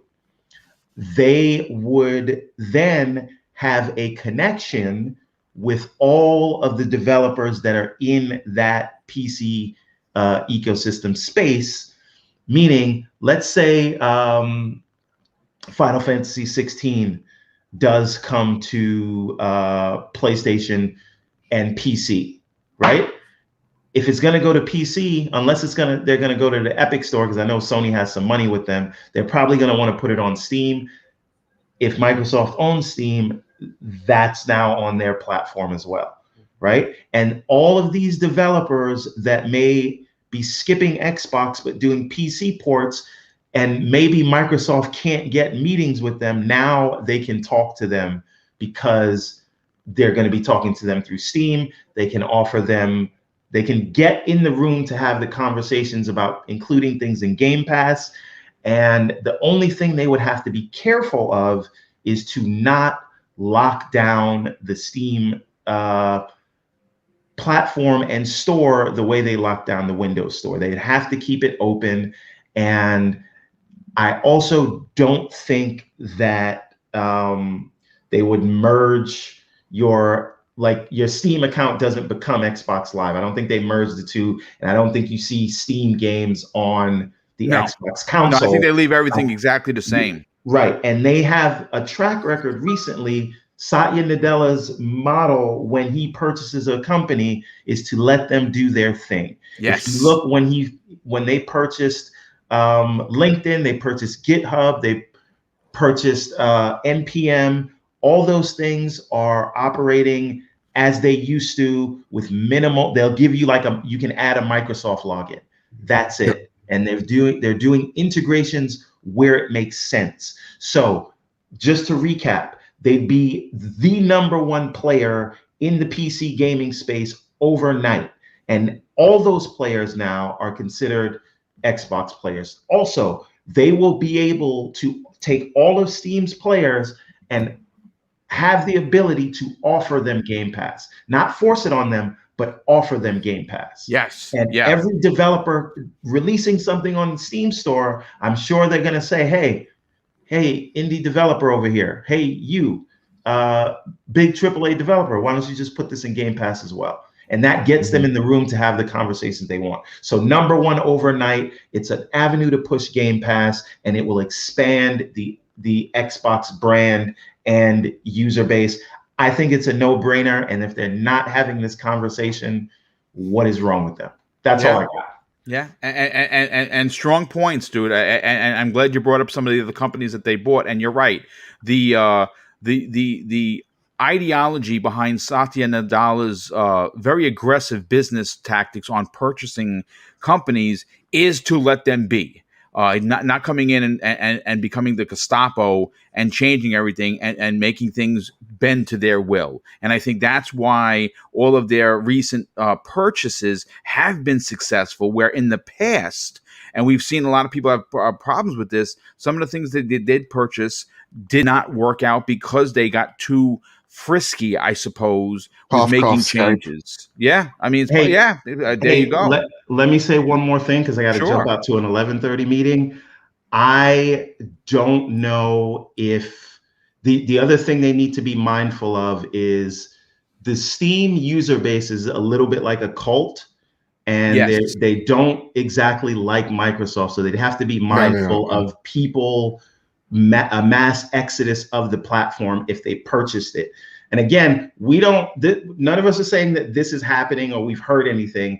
I'm saying it should happen, but whether it will happen, that remains to be seen. And I got to jump now. I'll be listening in the background. Yeah, but, thanks, brother. Thank you. I came in just for this. Thank you again for having me on. And absolutely, everyone. Everybody, check out the everbornsaga.com. Click the link at the top. Sign up for the Kickstarter. We're launching next week. And thank you, Boom. Thank you, Bad Bit. Thank you, Pong Soul. Thank you, Dreadpool. Thank you, BitCloud, Crispy, Mojo Blues, everybody. Thank you. Good to see you, everyone. Yeah, absolutely. It's always good to see you. Let's bring Pong Soul into the conversation. Pong, listen, again, this is a very opinionated topic. This is, again, normally when I do these shows, when I put the shows together, it's usually, we talk about a particular article or situation that has happened. This is very speculative for sure, but it's worthy of a conversation because, again, of how it took everyone by storm last Monday. For you personally, do these dollars make sense for a purchase or a Bethesda level size purchase, and Steam/Valve being that purchase? Absolutely. Actually, last year when I jumped in this community and all the hype, the ZeniMax deal and everything, and people were talking about another big purchase, I was actually in chats, probably in one of your chats, in fact, Boom, touting that I thought this could happen down the road, right? So, call me a conspiracy theorist, whatever you want to say. I definitely believe it makes sense. This would be, as Everborn just alluded to, a Microsoft purchase, not necessarily just about Xbox. When you look at what Steam brings to the table, what Valve brings to the table, right? You're talking about a lot of different facets. You're not only talking about Steam, so they'd be buying, a large pond full of fish, to get into Game Pass, right? So it's 125 million users on Steam. So you're talking about instant access to a stocked pond, right? For any of you fishermen or fisher people out there.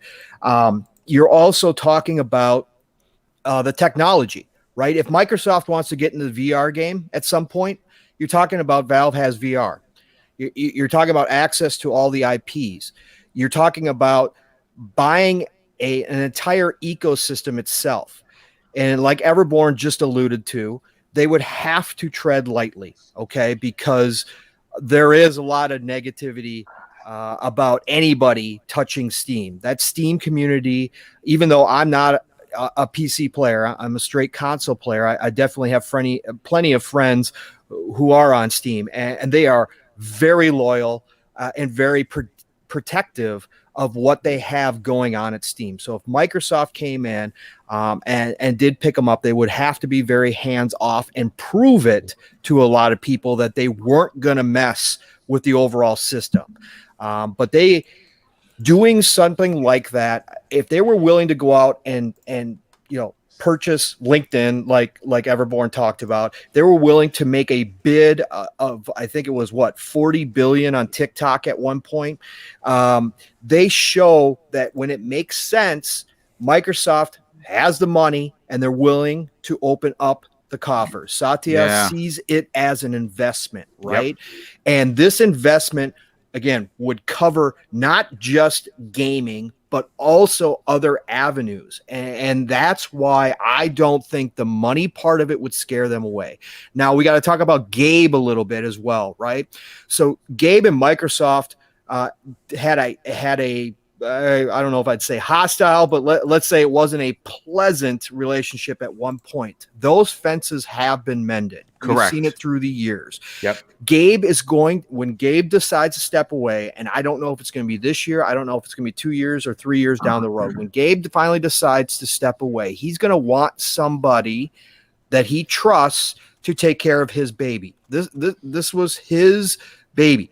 So he's going to want somebody that he knows is going to leave it be and let it continue to grow the way it has with minimal additions or minimal subtractions from it.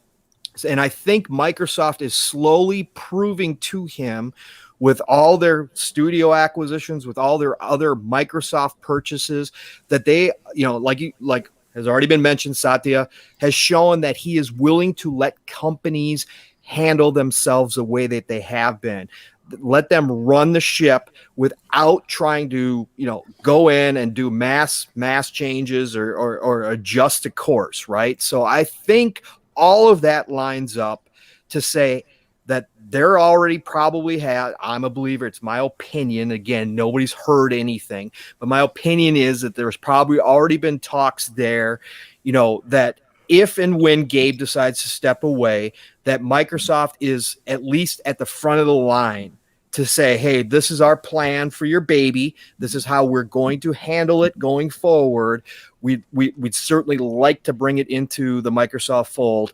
And I think Gabe would be willing at least to listen to their proposals and give them a fair shot at acquiring this. And I think it would be a huge acquisition. Again, yes, it would be bigger than ZeniMax.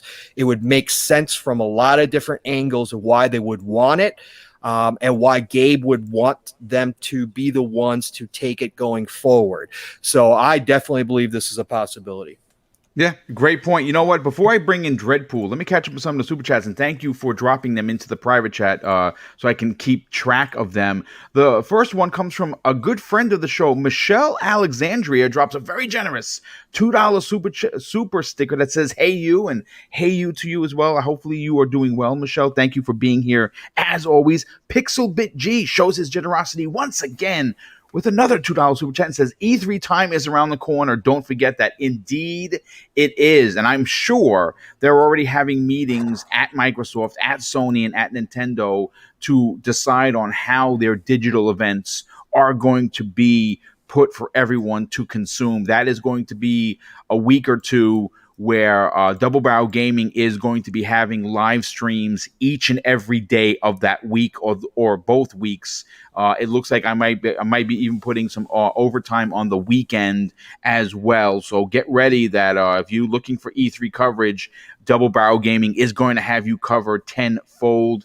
The next super chat comes in from Stitch6669, who drops a very generous $5 super chat and says, Luna has the same issue as Stadia, as its core paying for a subscription on top of games.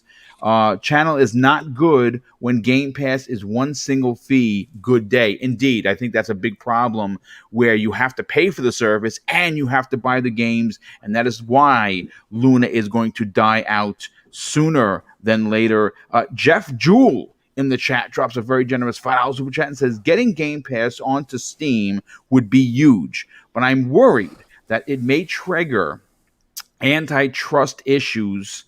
I don't know if it would. I mean, we've seen some of the other bigger companies have like 67 developers.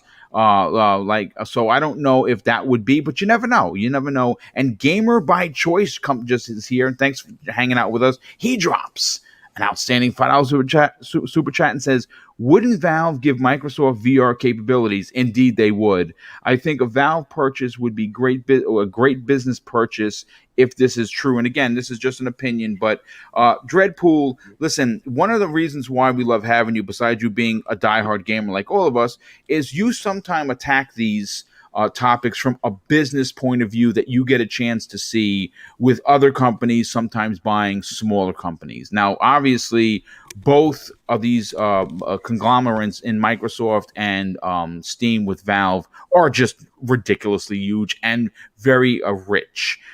is this a purchase that makes both dollars and cents for Microsoft with the ideology that they want to make, they want to get to every gamer in the world one way or another? And they want to do that in every way possible, not just by selling consoles. What do you think about this?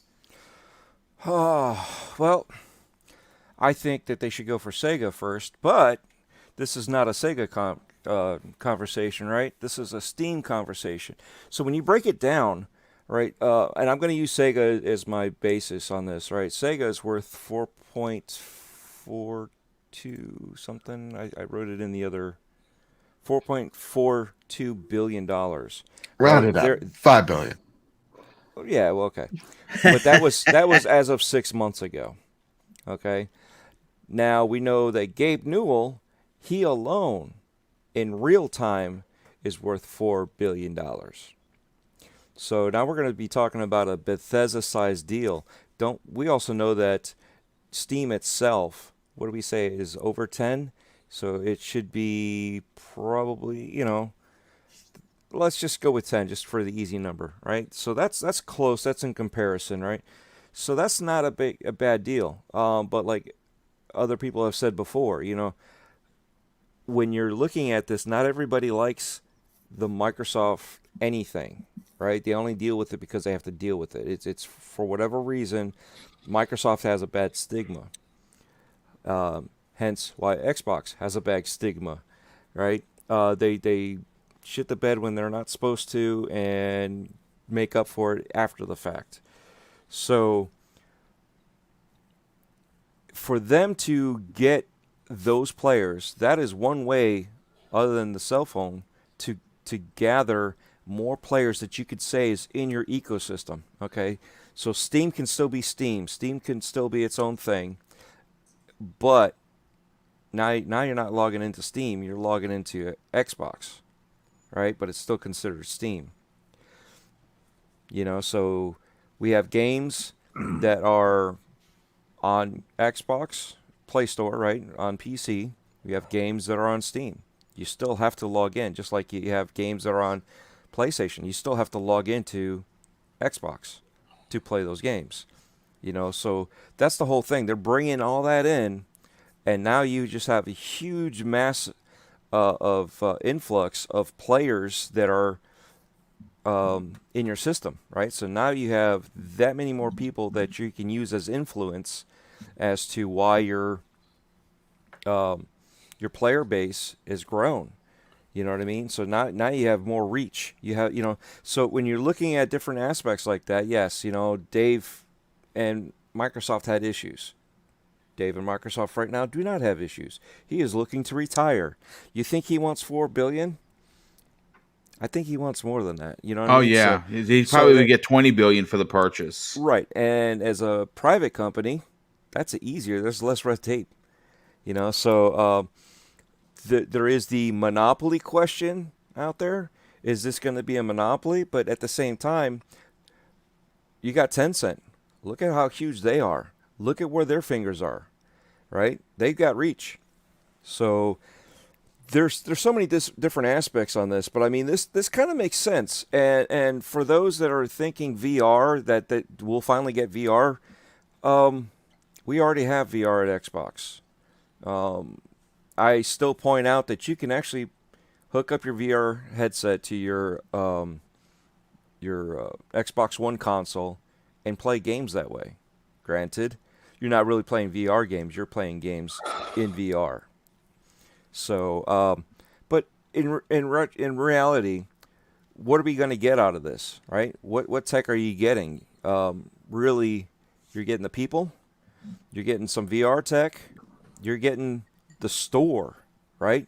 The navigation of the store and the access to all your developers. All these other smaller devs that would never think of going to Microsoft or Xbox just went to Steam, right? So yeah, you're going to get those weird ones, but at least now the daddy simulators will still stay there, and Xbox can still keep their ecosystem a little bit more kid friendly. So there's plenty of different directions you can go with this as to why this is a good idea. I mean, we don't need VR, right? But we just bought Orion. Well, come March, Xbox just bought Orion to bring it into the Xbox ecosystem, but they have xCloud. So it's not really you don't need this tech, you don't need that because you already have it. You integrate all that stuff, and you minimize who else has access to that stuff, or you lease it out. So there are so many different angles that this could be a good thing. There are also so many other angles that this could be a bad thing, but I see the good outweigh the bad. So this makes sense. And for the amount of employees that Steam has, it's amazing how much money they bring in. So that is also knowledge on to pass on to other studios and the rest of Xbox when it comes to their marketing, when it comes to their store design and how to control all that. So there's a lot more there behind the scenes that we don't see. We're just looking at players. We're just looking at, oh well, I can play Halo on this, right? I can do this on this. I can play VR, But I mean, one of the best VR headsets out there is the Quest 2, and the one that beats that one only because it's so much more expensive is the the Valve. Yeah. The Valve, Index. Index. The Index, Yes, yeah, that's super expensive. So also very powerful though. Yeah, and you've got all those IPs that they have. There's a lot going there. So Yeah. that one there, because like I said, once you break down some of the numbers and you start looking at it, okay, this makes a little bit more sense. I seriously thought that Steam would be way out of there. So Valve, it just wouldn't be accessible. I mean, we know that they made the money up, within a month and a half for what they, for the acquisition of ZeniMax. A month and a half, they paid that, and you got it recovered. Yep. So it's not really a possibility when you look at it that it's going to falter. This could be the thing. I mean, it's up there. So, like I said, I'd rather Sega, but that's my personal opinion. But when you look at it as a whole, there's a lot more going on if you buy Steam. Yeah, again, when you look at the overall picture of what Microsoft is doing, then it makes more sense. But you know what? I because we have 20 minutes left, and we're here to give people a show, and we have such an amazing panel. I do want to talk about that, and I'll go to you first, Dreadpool. You keep saying that you want Sega. My question to you is, first of all, is that a purchase that, again, makes dollars and cents? Because I don't know if it does. I think it does, only for the IPs. We want Jet Set Radio Future. We want those kind of games to come back, right? We keep talking about them. We want, they're just now releasing a Crazy Taxi ripoff, but apparently they've been given the green light to rip them off. It's $30, folks. I'm not paying $30 for that game, especially if you now $30. What game is this? It's like Crazy Taxi. It's Taxi Chaos. Yeah, Taxi Chaos. Yeah. Okay. But that's the thing, and from what I was told is that they've been given their blessing to go ahead and push that game out because they haven't done anything with their own IP. So, but there's so much out there that we keep talking about all this. We want these games. We want some of these old games, right? Didn't we say, or at least I said it. I know I said it. Any game from last gen, don't give me any remakes or remaster. Just let it, push it back for, and maybe do a remastering of the graphics, but give me it for free. Anything 360 or PS3 prior, go ahead and bring those back. Bring them back with a new way. We did that with God of War, right? I loved God of War the way it was, and look at where it's at now. Oh, we can't jump. We can't jump. What is this, right? And it's one of the greatest games out there. Yeah. You know what I'm saying? In 2019, they won it. Well, Sega posted, I think it was Sega. No, it wasn't even Sega. It was the developer behind Jet Set Radio. They said that that game was ready to go. They just needed a publisher. So. Yeah. But I mean, that's that thing that's holding some of the stuff back. Is if they didn't have the money, there's nobody believing them to put money behind it to publish it. Yeah. You're not getting there. And with Microsoft's or Xbox's new approach of hands off, and still keeping an eye on it, it's not really truly hands off. I mean, that's a lot of money to be like, you do your thing, we're just going to give you money for nothing. We already know the one unmentionable game with dragons that Microsoft is kicking themselves in the head for canceling, but they had to. It was bleeding them money. But with Sega, and I mean, it's not just Sega. You got Atlas Games. I mean, there's so much between the IPs and the studios that they have. It makes sense. For me, it does, right? Well, that's the thing, and if you don't mind me jumping, yeah, absolutely, jump in, yeah, because it also goes into the Steam and also goes into the Jim Ryan thing. And after this rant, I'm gonna go because my head's killing me. But honestly, look, we have these talks. It seems like almost fortnightly at this point, right? Who's Xbox gonna buy? They could buy whoever they want. At this point, like, I don't care. they could do whatever. I don't care. When it comes to Valve, I mean, that's been rumored for so long. So many little whispers of it. I'm not here to get into Gabe Newell's personal life, but it seems like a lot of things that hang on this being real are also the same things that have been said on Reddit and been taken down on Reddit and all that jazz. So I don't know what, but it does make sense for that to happen. And then they get access to the PC realm of things, right? So cool. Go for it. It's basically called diversification. Yeah, and I mean, I think the biggest thing for Microsoft is, you see Sea of Thieves selling like gangbusters on PC, and also someone's breathing in a mic, and I know that sounds really ironic coming from me, but we know Microsoft wants to break into the PC realm, and there's a reason why they want to break into the PC realm. It's kind of like what Mojo said earlier. There's not enough Xboxes to sell this content and make money, right? That's the same reasoning as to why PlayStation's going into PC. It's the same reason why Ubisoft says they're going to focus on more AA and smaller titles than AAA bangers. That's why you're seeing that movement of games as service more than actual games that we call them. It's because video games are getting way too expensive to make. They're way too risky to make. So you need to move into other avenues to make money. Xbox's deal is they want to move into PC, and they want to enter mobile, and they just want, really more than anything, they just want you to play on their platform. They want that recurring, $9.99 or $14.99 a month. That's all they want. And so if Steam allows them to put a Game Pass tab just to make PC gamers aware that this thing is beneficial to them, that's cool. And that's probably why they want Steam really, really bad, probably. Because they don't have that, because their PC apps suck. They're awful, garbage. So, and this is someone who uses them on a regular basis, so I get to say that they're pieces of shit. That said, they want a bigger stake in the PC realm.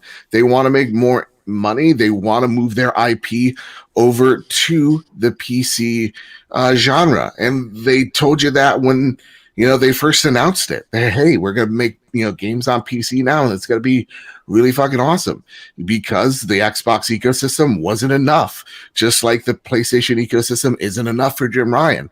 Yeah, it's getting more expensive. They need to make more money, and the base here is not growing. It is still stagnant. We don't know what growth is here yet. We'll see it in the years to come. Yeah, you got to give it at least 3 years, Joe. Yeah, you got to give it at least 3 years before we see if there's anything. If you can break down those barriers, then absolutely go ahead, do it. There is the concern, though. Yes, Steam. Look, I'm not a PC player, but I understand the ecosystem that is in Steam. I understand that the PC clientele are more picky, you could say, about their ecosystems, and they are very Microsoft has not proven very well at supplying their needs. So there is a way of how do you approach if you buy it. But again, I don't know. When it comes to them buying Sega, it goes into why PlayStation closed down Japan studios, or pretty much. Well, yeah. Into Team Asobi is because you can't make games for one region anymore, right? That's why, like, That's why they Sega did globalization. Yep. Yeah, Sega ain't gonna make a Crazy Taxi game because Crazy Taxi isn't gonna sell. It may sell really well for that indie developer, sure, but it doesn't sell enough for Sega to put big teams in it. It's not gonna hit the way it does. So like that's why we're seeing a move away from the Japanese audience, unfortunately, into how do we appease the Western audiences, because those are really the markets that now the video game audience is speaking to. It's speaking to the European, it's speaking to the North American. So those are the tackles that you're going to have to face as a Microsoft. That's the things you're going to have to face as moving into the PC, or as PlayStation moving into the PC ecosystem. It's just a lot of things, but I don't know. I'm not here to play Monday morning quarterback of who's going to buy who, because honestly, I have no idea. I don't know how these purchases work. I don't have a business degree. So I can only say that, like, from the outside looking in, it's cool if they do. Am I worried that there's like a monopoly situation? Yeah, I'm always worried about that because I don't trust a corporation to save my life. So, like, if Microsoft moves into the PC realm, is that going to actually benefit us? Like, let's think about that for a second. It's not going to benefit me because I don't play on PC, but but it's going to give them an avenue in. See, it's going to open up a market that was normally closed to them. Just because we're opening up a market, does that mean it's going to actually benefit a customer? That's the questions we have to think about. Well, the thing Phil promised, right, a while back, and he never delivered, was VR. Mm-hmm. This would be their easiest step straight into VR too. As well. But the thing is, like, Microsoft has a VR division as well, right? And that's the thing, is like, these are all tech companies that have billions of dollars into projects that will never see the light of day. Like, that's true. Apple's been making a car for over 10 years now. We don't even know if that would ever come to fruition, right? Yeah. That's the thing I'm thinking of. But honestly, again, they could do what they want. It's not my ecosystem. It's just, it is what it is. What was it called, Joe? Was it called Microsoft Glass or something like that? I forgot what it's called, but it was like that thing where it was showing Smart Glass. There you go. They were showing like Minecraft on the desk. Yeah. They abandoned. Yeah. But that's the thing, though, is for the Xbox, when they promised VR, right? They had to double back and say, look, we're just not going to get the experience we want, so we can't do it. That's, people forget that part. They always say, this is why I bought Xbox One, is because I bought it for VR. And it's like, bullshit. No, you didn't. No, and that's the thing. So Microsoft's bet in VR, because they are doing it, it is something in their portfolio they're currently working on. They're just not doing it for games because they don't, not to say, A, they don't see the benefit. B, they don't see the audience. C, they don't see pouring a whole bunch of money into something where there's already so much competition in. They'd rather pour VR and see how it works for productivity and how it works for production. The Mandalorian sets are made off of Oculus Rift VR headsets. That's how they direct a set. That's how they pick the set, and how they put things in the environment is all through VR. That's the way Microsoft's tackling it. So I don't think virtually by going, 1+1, it's more long division in this case.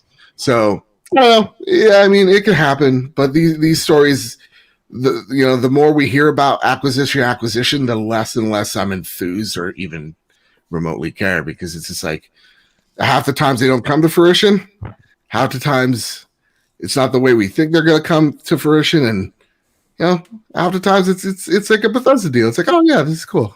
Yeah. Well, I mean, Joe, listen, definitely appreciate you being a part of today's show. I know you weren't feeling good, but you're here, and I definitely appreciate that as always. Before you get on out of here, tell everyone about the trophy room, and then we'll get Crispy Bomb's opinion on the Sega purchase. Yeah, man. So you can find me over on the Trophy Room, a PlayStation podcast made by the players for the players, where me and my best friend Kyle talk about the latest, the greatest in all things PlayStation. This week we have 2 episodes, not 1, but 2. We are talking about Jim Ryan's interview. We go into depth about what that means for the future of PlayStation and what it means for the future of PC gamers. And then we also do a react stream to what we saw at the State of Play, and we tackle what the consolidation of Japan studios means for Team Asobi and what it means for Japan publishing as a whole. So again, you can check out that podcast over on Apple Podcasts, Google Play, Spotify, wherever you find your podcast services. And the live stream and video version of that podcasts are live on YouTube right now. And dare I say, oh my goodness, the glow up is real. It's amazing.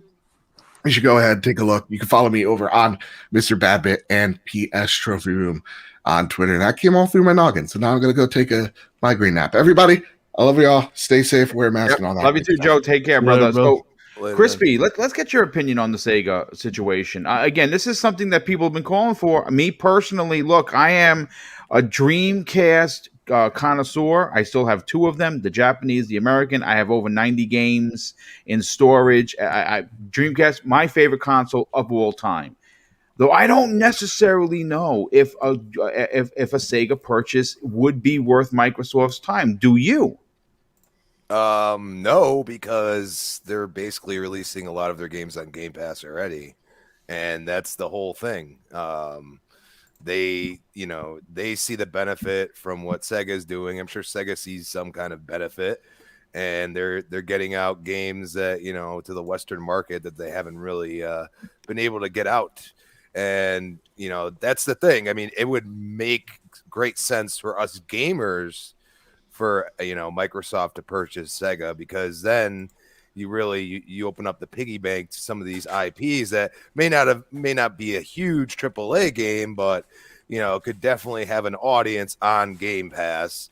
And I think that's the reason why they wouldn't do it, though, because they're already releasing these games on Game Pass. I'll keep it short and sweet because I know we're getting towards the end here.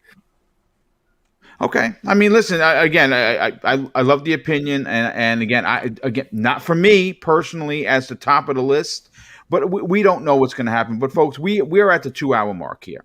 First of all, Mojo Blues, we didn't get your opinion on that, did we? Let's grab your opinion on that. Is Sega a worthy purchase for Microsoft in their acquisition format that they're looking to do moving forward, with adding first-party developers to the growing list that already has a stacked 23?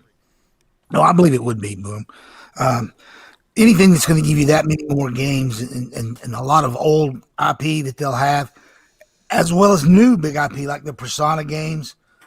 So, yeah, and to get back to what I thought was the original question about the Steam, because I was watching Monday when you dropped that nugget, and I actually yelled at the television, no. It's like, Boom, stop it. Don't. No.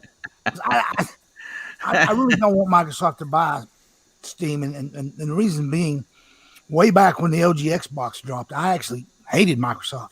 I was like, oh, no, this is the worst thing in the world. They're going to ruin gaming. All that multiplayer, that's all. Oh, it's going to be bad. I mean, I'm like, you play games with people on your couch. You don't play stuff online, blah, blah, blah, blah. And, hey, when I'm wrong about something, I'm epically wrong, and I'll die on that hill and take my L. And I was totally wrong. They won me over. They put out a superior piece of equipment. It was PS2 dominated, but they showed that they had a capable, really good console, and they got games, and they still supported not just the multiplayer stuff, which they did push that heavily, but they put out single player games, and it was all fine. But I've got 2 grown sons, and they're both PC guys. And about a year ago, when I was talking to my oldest son who's living in Germany, we're using Skype, of course, which Microsoft owns. Anyway, we were talking about the Epic thing, and between Steam and Epic and all that, and I kind of mentioned to him that I'd heard rumors, very whispered, that Microsoft is kind of interested in buying Steam. Oh, he got offended, and I'm like, what? Why would that be a problem? he's like, I won't ever, buy a game. I won't use them when Microsoft does it. And I'm like, well, where's this kind of crap coming from? From the guy that said he originally hated Xbox because they would ruin gaming. But anyway, and then my youngest son, he's not young, he's about Joe's age, but I have Game Pass, so he has Game Pass. He has it for PC. He don't play any games on it. I'm like, you're killing me. This is one, it's 100 to 200 games. They're there for you to play, and he just don't use it. I don't understand.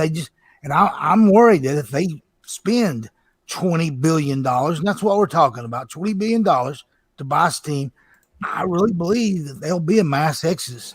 People will go to Epic for their game store, or they'll find other ways. It could be a really bad failure. But hopefully, again, I've been known to be wrong, but I worry when a company, if you get your fingers in too much stuff, you get too big, and I don't know. And then will it become all about PC?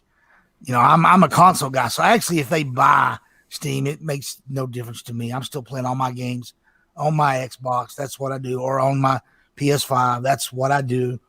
But there's just something about it that kind of rubs me wrong. I don't know if they need to be owning their own platform for and all it is a place to launch and buy games. But maybe the one good thing is that Valve would actually probably start making games again. If Microsoft owned them, I don't know. Maybe they would, maybe they wouldn't. But anyway, I think I don't want to see it for whatever reason. And I've tried to tell little stories to show that I'm wrong about certain things, and I hope I'm wrong about this. But it just seems to me that it'll end up being an epic fail and it'll blow up in their face. Well, I mean, again, it is just a speculative kind of a topic. I'm glad that everyone was here. We had a massive panel. Big thanks to Everborn jumping in. Of course, Mr. Babbit, get well. And let's get to the outros. But before I do, I got to catch up with some of these outstanding super chats. First of all, Stitch6669 drops an additional $5 super chat and says, don't forget about your Xbox account can now be linked to your Steam account.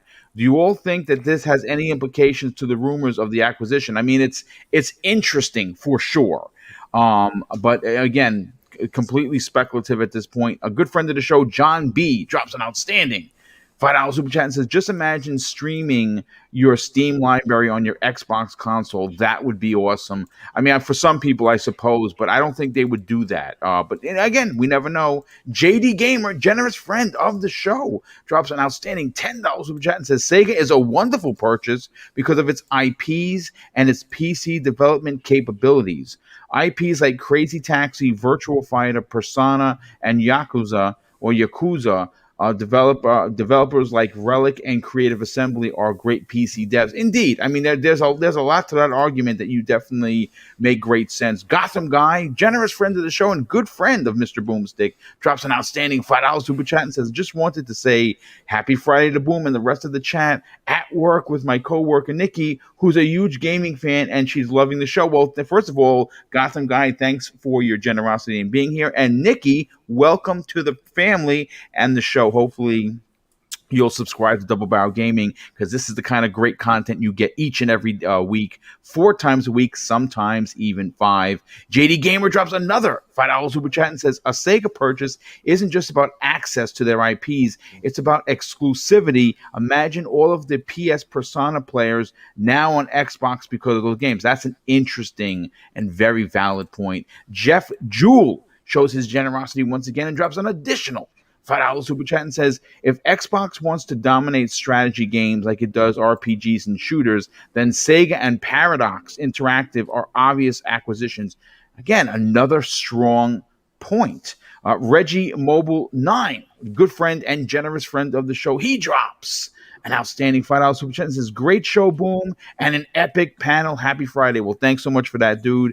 And Michael Kullock, another generous friend of the show, he drops a very generous $2 super chat and says, just buy Remedy. Yeah, I'd like them to buy Remedy. I love Remedy, and they would be awesome. Alan Wake 2, anyone? Quantum Break 2? Yes, please, immediately. But let's get to the outros.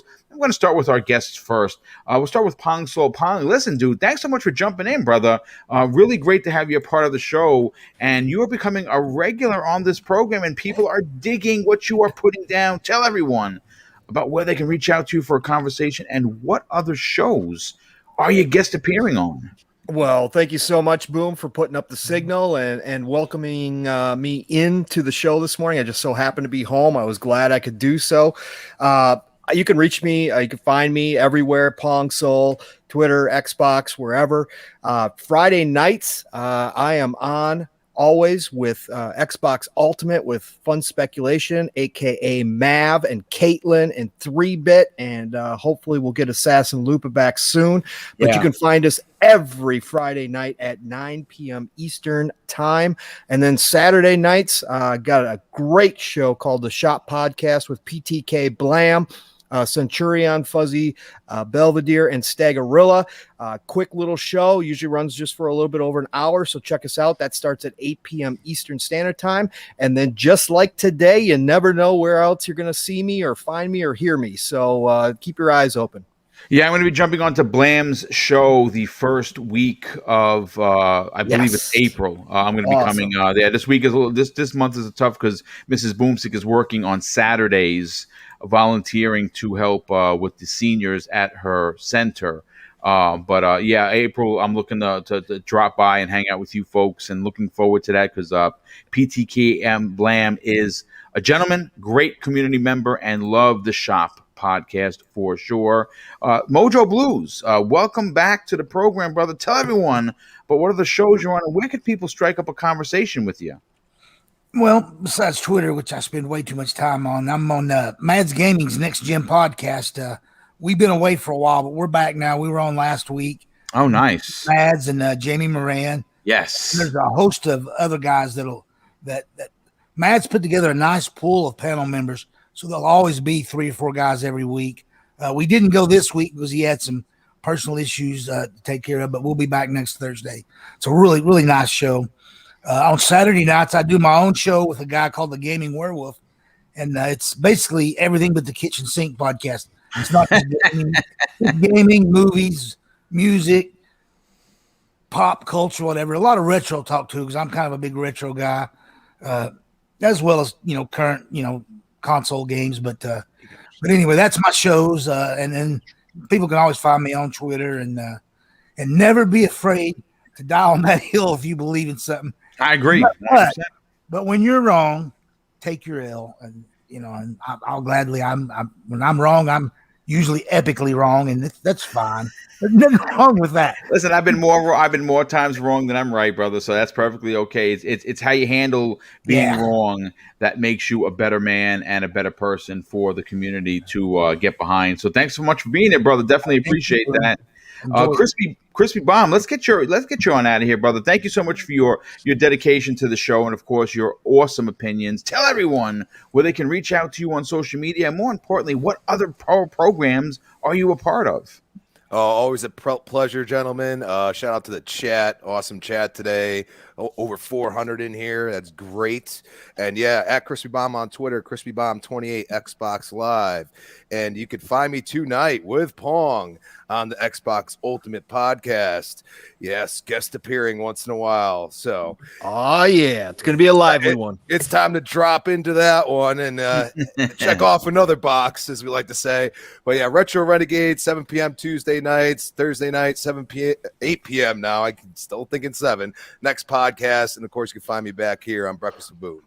All right, brother. Well, thank you so much for being here, dude, and look forward to hear what you got to say tonight on one of the premier Xbox shows that you need to follow and support. Love what Mav, Caitlin, 3-Bit, of course, and the rest and Pong Soul have to do at what you guys have been doing. I think you guys are going to start seeing tremendous success because you're fair, you're honest, and you know what? At the end of the day, you have a lot of fun on the show, and I think that is what separates you from a lot of the shows. So we look forward to that success in the future. Big Cloud Gaming, brother. Listen, you not only did you have a great stream yesterday, but you got something going on this afternoon. Tell everyone where they can tune in to hear your thoughts and theories of what's going on in PlayStation Nation. And thanks again for being here. Well, thanks for having me. Good talking to everybody. Chris, we already know the hell I'm about to go through at 5:30, so it's about to be interesting. I warn people. Now I gotta deal with the fireworks. So you know how it is. Well, it's Big Cloud Gaming, YouTube, Twitch, Twitter, and yeah, hit that like button for Boom. Appreciate the invite. Well, definitely appreciate you being here every week, dude, and can't wait to hear what you have to say. And I don't necessarily think you're going to hit a shitstorm. I think people are going to come there to maybe gripe their opinion, but at the end of the day, you know, you speak the truth, dude. You know, obviously it's okay to be a fan, but when the truth is there, the truth is there. This community's like the Twilight Zone sometimes, man. You think that's you true. think everybody wants something, you think they're they're united, and then when you try to tell them about possibilities and stuff, you're looked at as this bad guy. It's like, well, okay, listen. Well, you know, you really got to judge people on past works, and I think I think that you're always fair. I think you're always honest about your opinions, and you know, obviously, everyone's entitled to theirs, even though we don't agree. Everyone's entitled to their opinion. Dreadpool, brother, why don't you tell everyone about where they can find you on social media, how to subscribe to your YouTube channel, and also, tell people about Breaking Bread with Dread. Okay, so thank you. I'm going to tell you this right now. I'm going to be a little scatterbrained, so I might be all over the board. But thank you, everybody that showed up today. Thank you, Crispy. Thank you, Bad Bit. Thank you, Pong Soul. And thank you, Mojo Blues. Get off my freaking lawn. I hopefully also Everborn, thank you for coming in for that brief time. That was great to have you in and your insight. And Joe, please feel better. You know, get that Snickers. Maybe that'll help you. But seriously, in the chat today, James was in the chat. His birthday is Monday, so I won't be around to wish him a happy birthday Monday. So I'm going to wish him a happy birthday now. Nice. So now back to me, right? Breaking Bread with Dread is on anchor.fm/Dreadpool. I just did a recording last week after we got done with doing our show. I met up with a TikTok creator that was 30.6 thousand followers, whatever. Wow. So I did like an hour and change show with him. So definitely check it out. It's a different side of things. We brought some gaming in. We brought some movies in. So it's, you know, try to open it up a little bit more than just strictly gaming and stuff. You know, like I said, personalities. This is what we're about, to open up and see more of other people and more open-mindedness to other things, right? So every week you can find me Gaming Beyond the Box Wednesday nights at 8 p.m. Central or Eastern. Breakfast with Boom right here at 10 a.m. Four Guys with Quarters with the interviews. They just had a great interview the other day. Also, I think I'm supposed to be on GRG tonight at 9 p.m. K Mega messaged me and he's like talking about it. And he said, I'll send you information later. I haven't heard nothing. So I may or may not be there tonight. I don't know. But as always, my DMs are always open. If anybody wants to have, you know, just to talk to somebody, you know, I'll provide an ear. I may not know what to say, but at least, you know, I'm there to at least listen to you. And for the podcasters that are doing the Halo tournament, Forkboy has released a video on the Gaming Beyond the Box on YouTube about how to stream to Discord. So go check that out. It'll help you guys out to get the stuff that we need done. So just a heads up out there for you guys. Well, thanks so much for that. But yeah, I watched that video this morning. Apparently, Series X, I guess they're having difficulties of figuring out how to stream to that, and we'll figure it out before next Saturday, which is the first match for the Halo tournament for podcasters, which I'm a part of, and cannot wait to be. To have some fun. Again, at the end of the day, yeah, there's a $150 cash prize, but no one cares about that. It's really just about the being a part of that that entertainment for everyone. But listen, folks, thank you so much for tuning in. Of course, I want to thank the extreme generosity that continues to come in to support Double Barrel Gaming. Obviously, in the last week, we've gotten a ton of new channel members. That's a big deal. This is a small channel, and we're closing in on 100 channel members. That is pretty crazy when you think about it. I want to thank everybody that has recently joined and is considering joining the Double Barrel Gaming family. And of course, I want to thank everyone for the incredible amount of super chats that continue to come in each and every live show. Folks, we don't do this for money. We do this for you, entertainment. But of course, your generosity is always appreciated. And more so than anything, it's as humbling as I have words for it. So thank you so much for that. And I'm going to close out the show with something that's important to me. Hopefully one day it'll be important to you. And that's something that my dad taught me. And I think that this world needs it more now than ever. And he used to say, son, treat others how you want to be treated. And also, it doesn't cost anything to be nice. You live by those rules, and I can guarantee you, you're going to have an awesome day. So take care, everyone. Have a great weekend. Be safe. Wear a mask. And we'll see you next week on the newest episode of Breakfast with Boom.